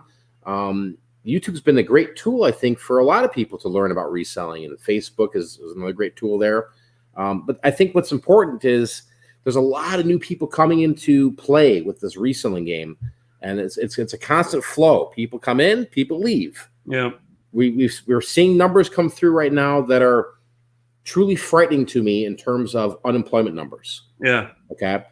And even though the entry level to kind of reselling is garage sales and flea markets, thrift stores, and those might not be available at the time here. Maybe they'll pop out in 90 days from now. Maybe life's great in 30 days. I'm praying. What kind of advice do you have for somebody right now who's getting into reselling? You get in what you get out what you put in. Don't be lazy and cry, why me? If you're not busting your hump right now, at the very beginning of all of this uncertainty, jumping in 60 days from today is too late. I mean, if you're trying to make, you know, money for stuff right now, you know, I like the YouTube. See, I kick myself in the butt about the whole YouTube thing, because my niece, she's 18 now, but like when she was like 12, 13 years old, like doing YouTube or whatever, like she would sit and watch other people play Minecraft on YouTube, not play it herself. She would watch other people play it. And I'm like, this is ignorant. I will go buy you an Xbox so you can play this game. Yeah. And and some of my friends were like, "Oh, why don't you get a YouTube channel? Why don't you get a YouTube channel?" And I was like, "Yeah, I have zero interest because I'll put my time, money, and resources into it, and it'll be like MySpace. I'll wake up one day and it'll be gone." Yeah. And I was just like, "Oh, it's just a fad. It's just a fad." Well, so much for that. And so now, I mean, I started my YouTube channel like right around the time I started watching you. In 2018, I think January 2018, and I did it pretty hot and heavy for a while, and it got to be where I was just doing like live streams every night with like me and Krillin and John and whatnot. And then like 2 years ago, though, there was like just a ton of drama, and then like I was just like, you know what? Like I would do a live stream and I'd be on for like 5 minutes. I'd have like 2 thumbs up and like 37 thumbs down.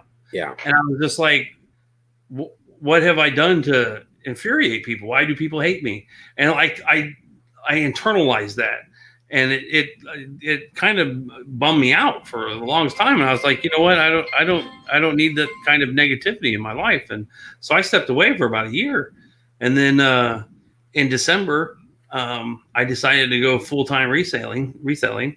I was on medical leave from work. I love the dealership I used to work at. I used to work at Audi Dallas. And it's, they're like the number 3 Audi dealership in the entire country. They cram out 300 new cars, 300 new luxury cars a month. It's insane. Wow. But I'm a nonconformist to begin with. I don't fit into anybody's paradigm because I achieve fantastic results, but I do things kind of like my own way. But I had a little medical issue, and I got put up, off work for 5 weeks. And in that 5 weeks, nobody called to check on me to see if I was alive or dead, if I was coming to work or what was going on. And at that time, I was like, you know what? I need to do what's healthy for me and what makes me happy. I had bought Kirby. You hear me talk about Kirby a lot. Commander Kirby, whatever. Kirby's my best friend. We've been best friends for 25 years. He literally lives 3 doors down from me. That's awesome. He and I were roommates when we first moved to Texas. And we had this 3-bedroom townhouse. And then he is a government contractor. Well, now he works for Lockheed. But when he first came down, he was a government contractor. And he got a contract to go to Japan for 6 months. So I moved all of his bedroom furniture into the tiny, like 9x10 spare room. I turned his old bedroom into my eBay reselling room. And then I got on some storage units. And next thing I know, I own 4 storage units. And then I was like, oh my God, this is really, really expensive to pay rent on all of these units. Because here, I don't know what they're like in your neck of the woods. Like back home in Illinois, I had a 15 by 20 that I paid $80 a month on. Yeah, that's dirt cheap. Oh yeah, a 10 by 20 here is $235 a month, and I had 4 of them. And I was like, oh, I can't do this. So I kept one, and I moved the other 3 into my garage and then into my townhouse. And then Kirby called me like in March and was like, oh, by the way, we finished the contract, 4 months early. I'll be home next week. And I was like, uh-oh. So I had to empty out his room, put all the stuff, all his furniture back. And then when I was still like a week behind on getting everything organized because I was still working, 16 hours a day. Yeah. And then he came home and he walked in the door. He's like, why does our house look like a storage unit? And I was like, why do you say that?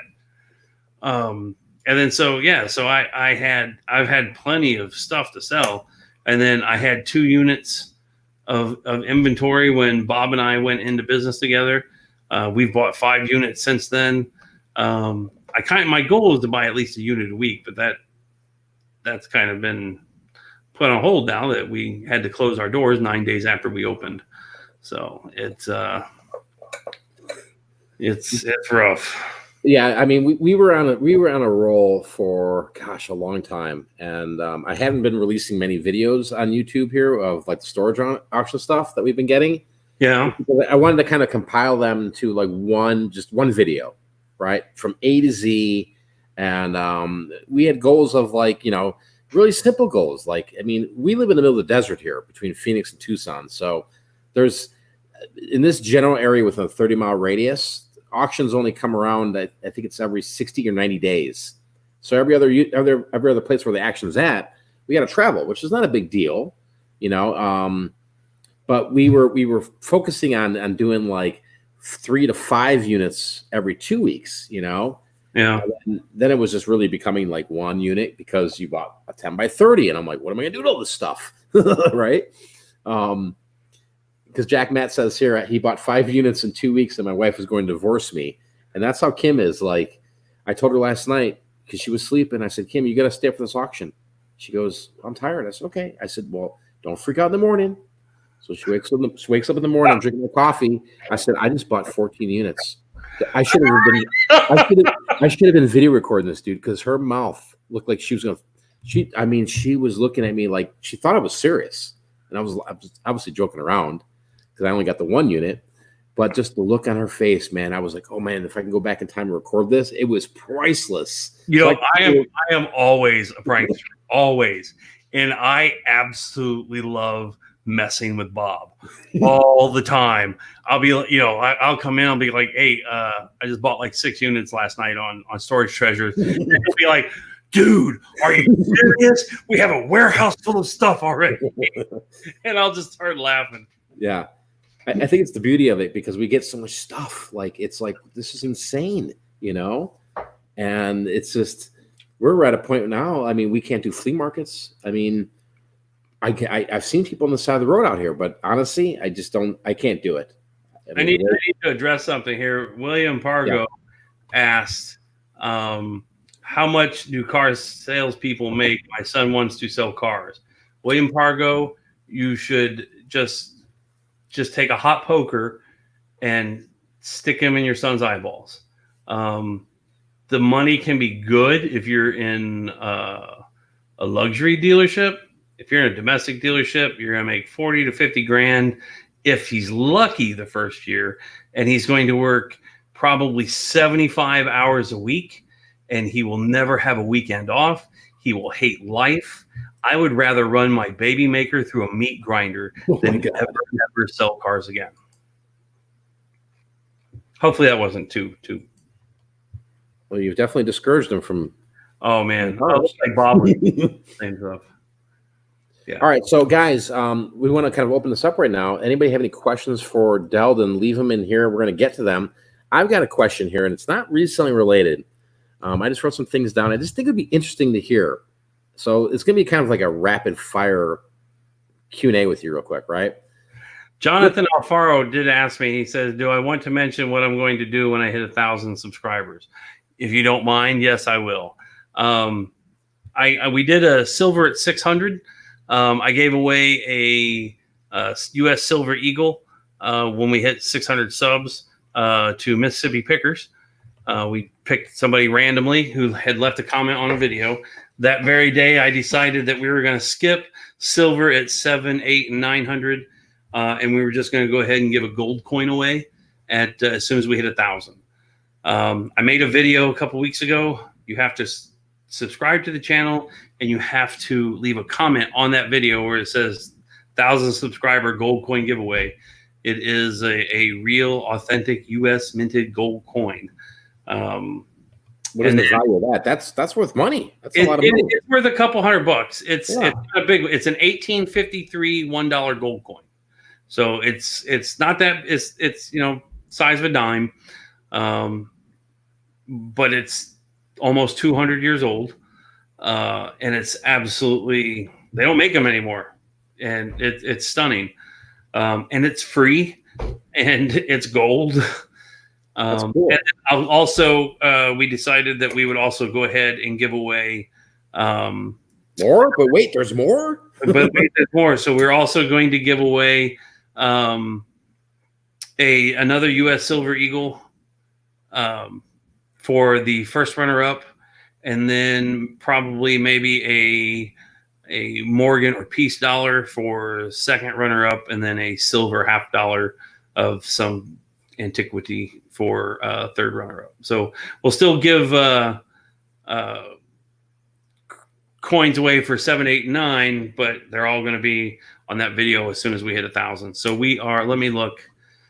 We are at 694 subscribers right now. So really, I need to go create more YouTube channels so I can subscribe to you. Is that what we're saying here, dude? I just need 306 more subs. That's it. We'll give that. So if you guys are watching live, do me a favor, go subscribe to Deldon. I mean, that's very generous of you, dude, to be giving away some of these cool items here. But also too, like I heard you say, you want to get to 1,000 too because you can't use your phone. Yeah. Like I do a live stream. I'm stuck here sitting in my dining room. Yeah, so if we can get Deldon here, guys, whether you're watching live or on the replay, if we can get Deldon to 1,000, because I can tell you what, I know with the phone when you do the auctions, the quality with the iPhone, that's that what you have, Deldon? iPhone? No, I'd rather run my baby maker through a meat grinder than use an Apple. Here we go. I have the dual screen LG G8X.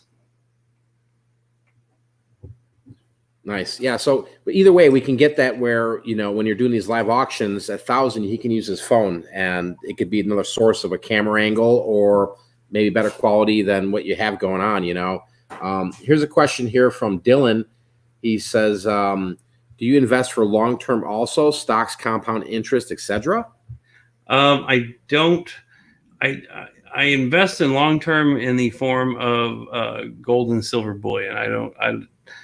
I used to do penny stocks and I did really, really good. And then I didn't do so good. And I was like, yeah, you know, I'm not gonna do that. My dad lost pretty much a substantial amount of money in his mutual funds that from his retirement. So I just I never educated myself on it enough to really dump a whole lot of money into it. So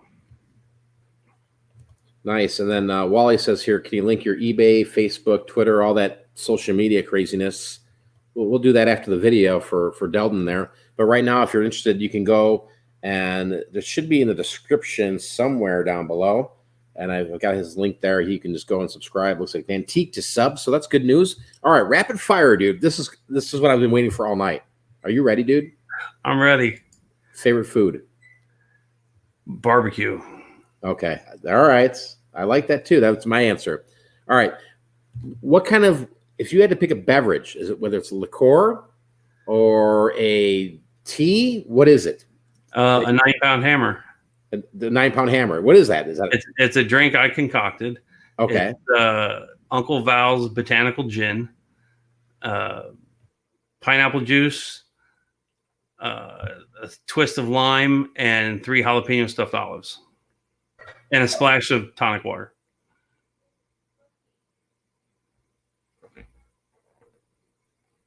You still there?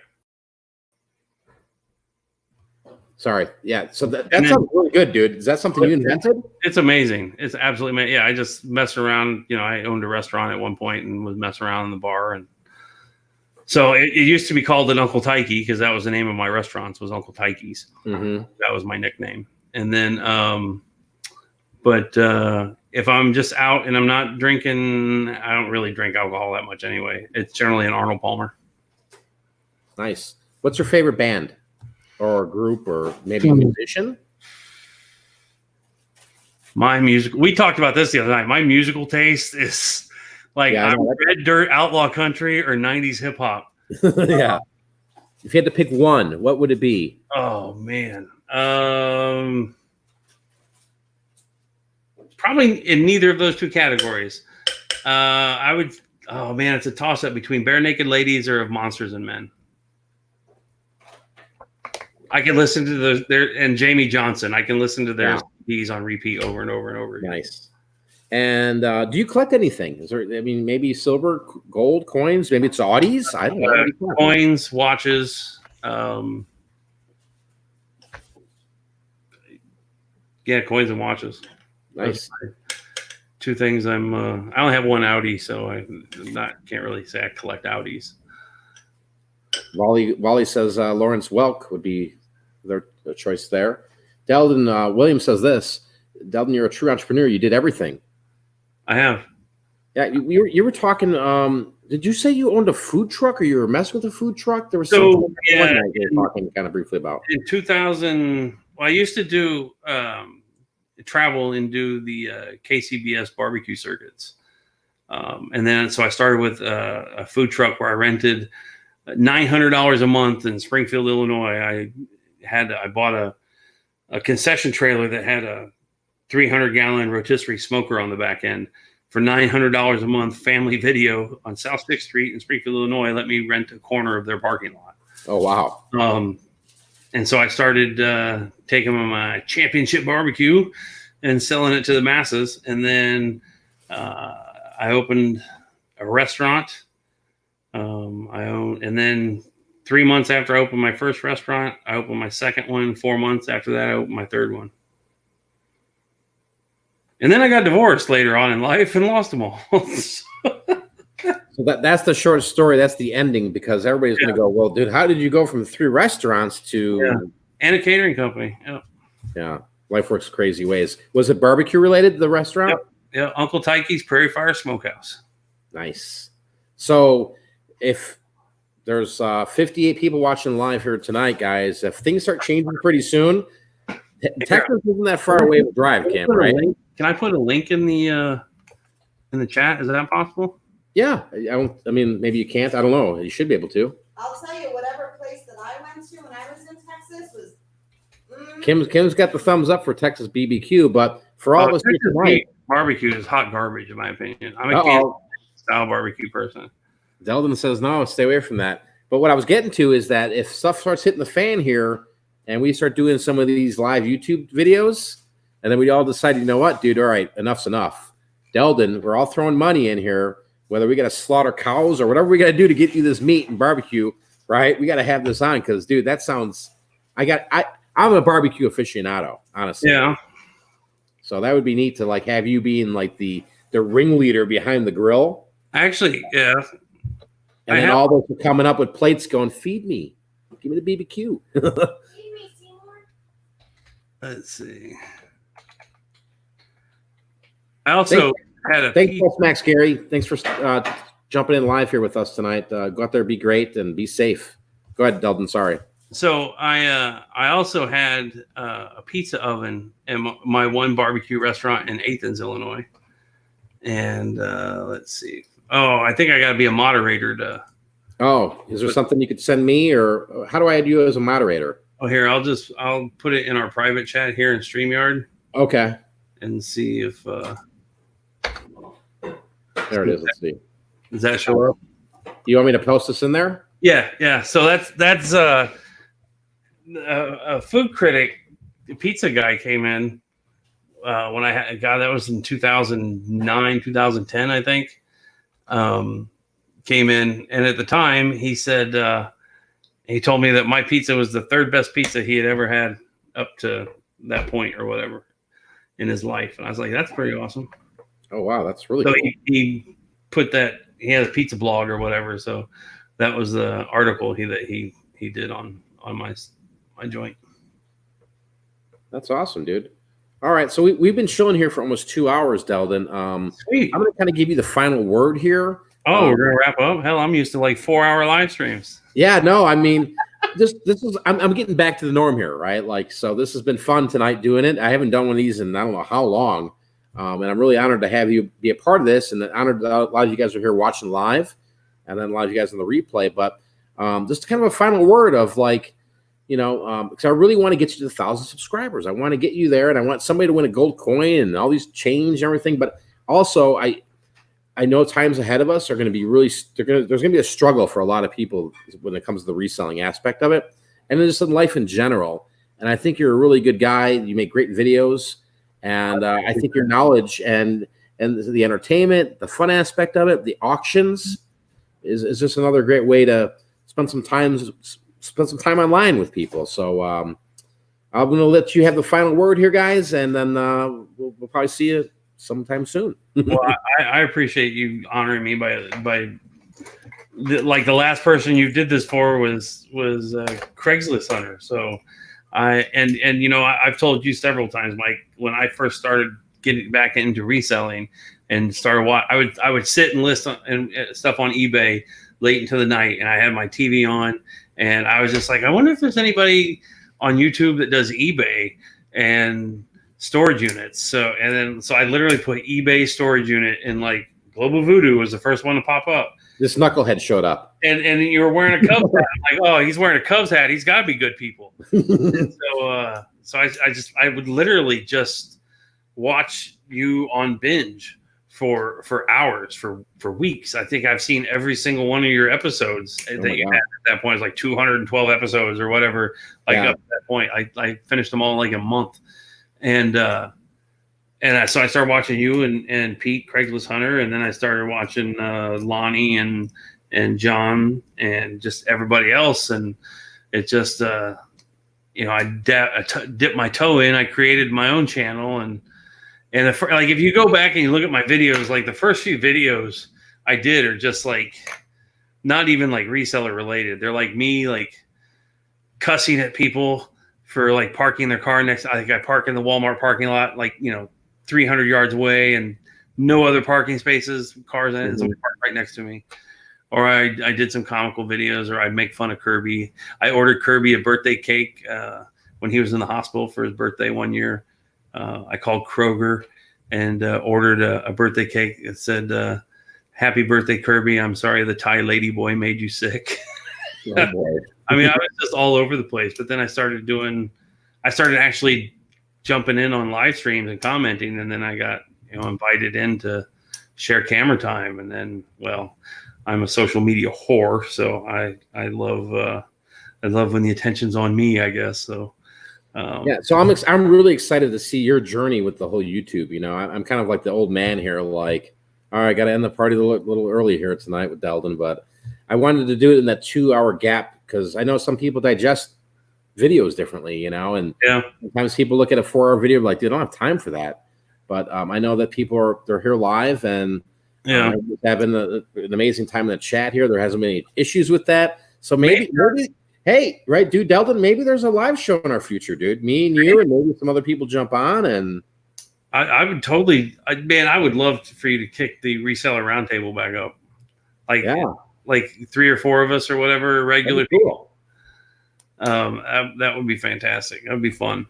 Yeah, but I want to say this, though. Thanks again, dude, for watching the channel. And I'm just really honored that you would watch somebody like me, who's just kind of a complete nutbag crazy guy, right? To go in and then do the reselling. You're doing the reselling. You were doing it before I said reselling, right? But to see you now doing the YouTube and put yourself out there, and I really believe, dude, you're going to help a lot of people with your knowledge on a lot of the different subjects we talked about here tonight. But not only that, like everything else, and sometimes it's not about what you're teaching; it's about what you're showing every day, And like I was really wrapped up in your vlogs, where like you were like, "Hey, I got a storefront," right? And I was like, "Oh, I'm rooting for you." And then to see what happened here after you got the storefront of, "Oh, here's the shutdown now," right? Yeah. I think it would be really neat. And it's kick in the teeth. Yeah, it's up to you now, like how you could document more videos for that.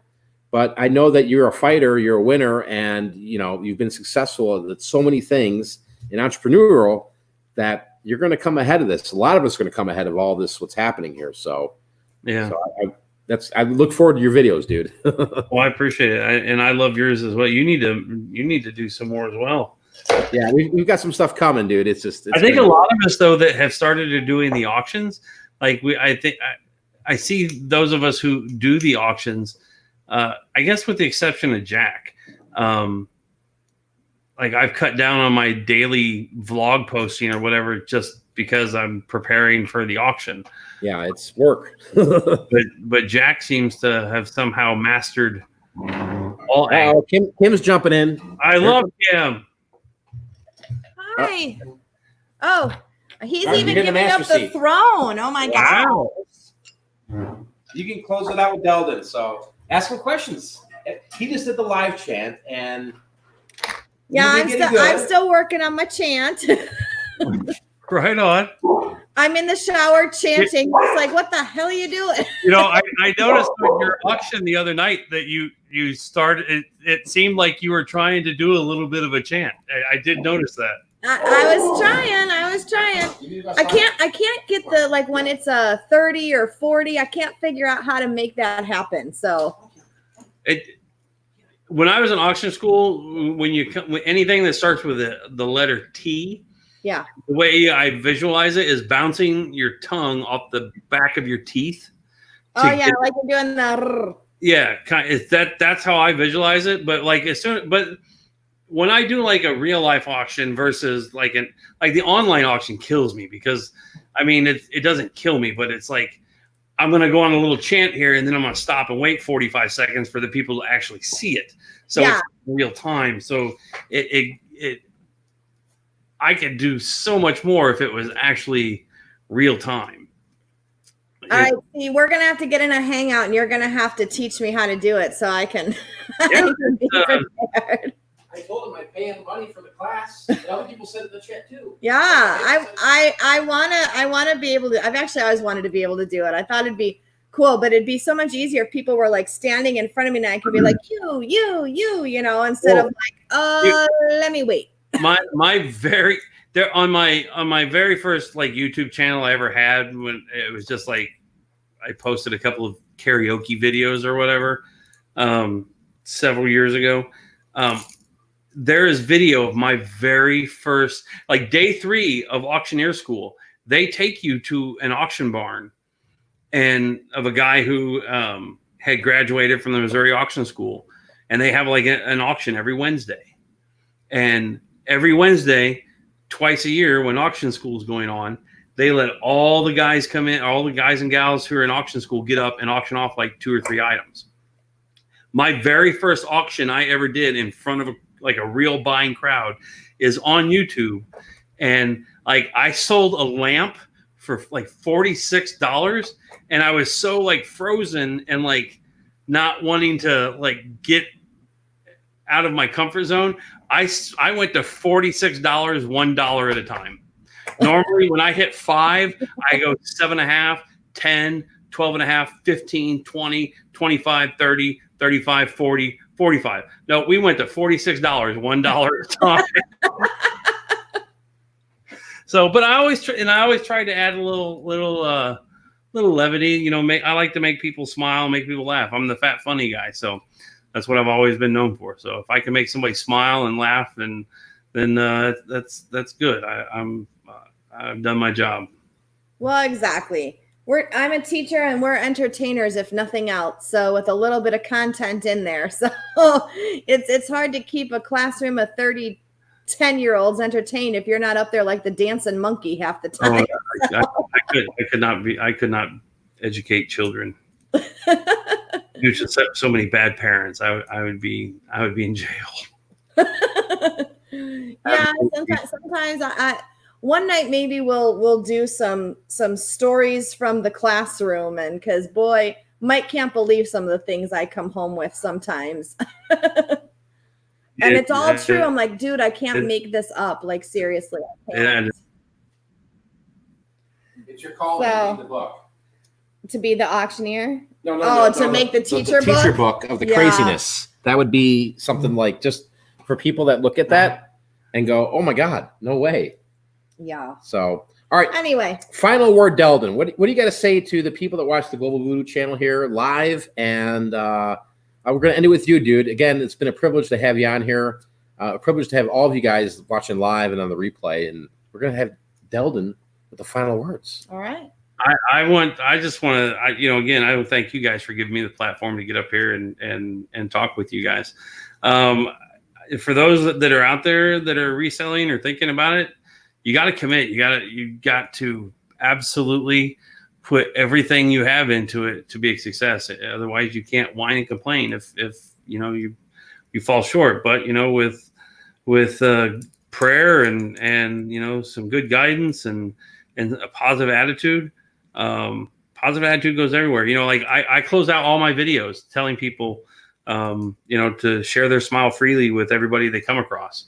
I literally had a girl tell me that she had watched my videos and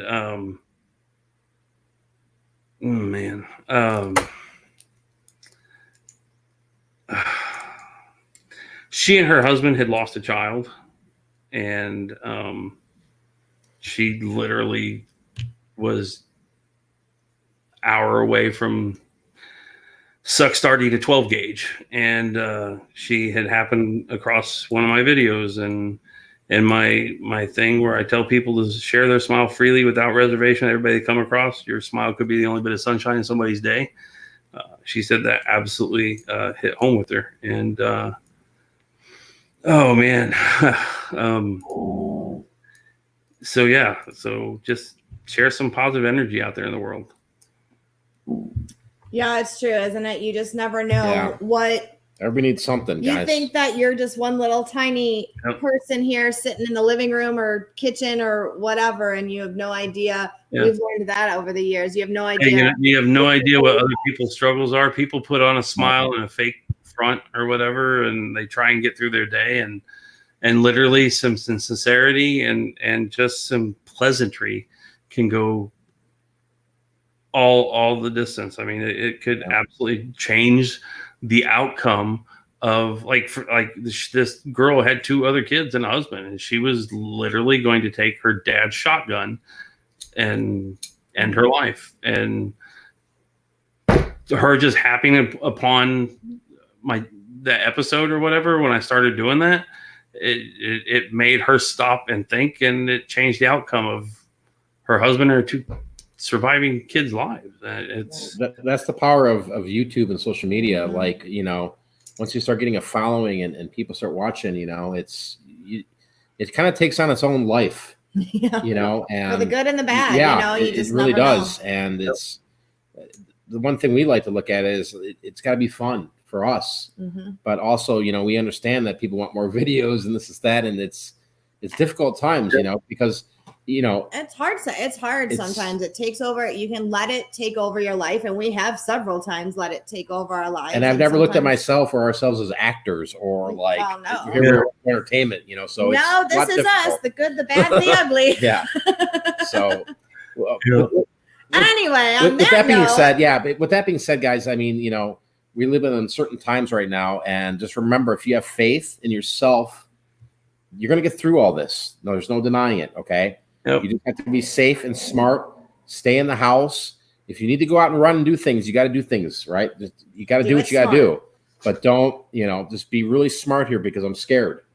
I think a lot of us are scared of what's happening here, and we don't know. And I have a family. It's the uncertainty. It's, you know, that's the scary part, is the uncertainty. It's the freaking craziness. Yep. So hopefully we brought some joy to your life here tonight. Yeah. 9-Pound Hammer. Let's plug your before we end here. You got an auction this Thursday, right, Deldon? And Sunday. Yep. This Thursday and Sunday. Yep. So, I do my Sunday after What the Hails, and then Thursday I do it at 8 p.m. Central, which is 6 p.m. Pacific.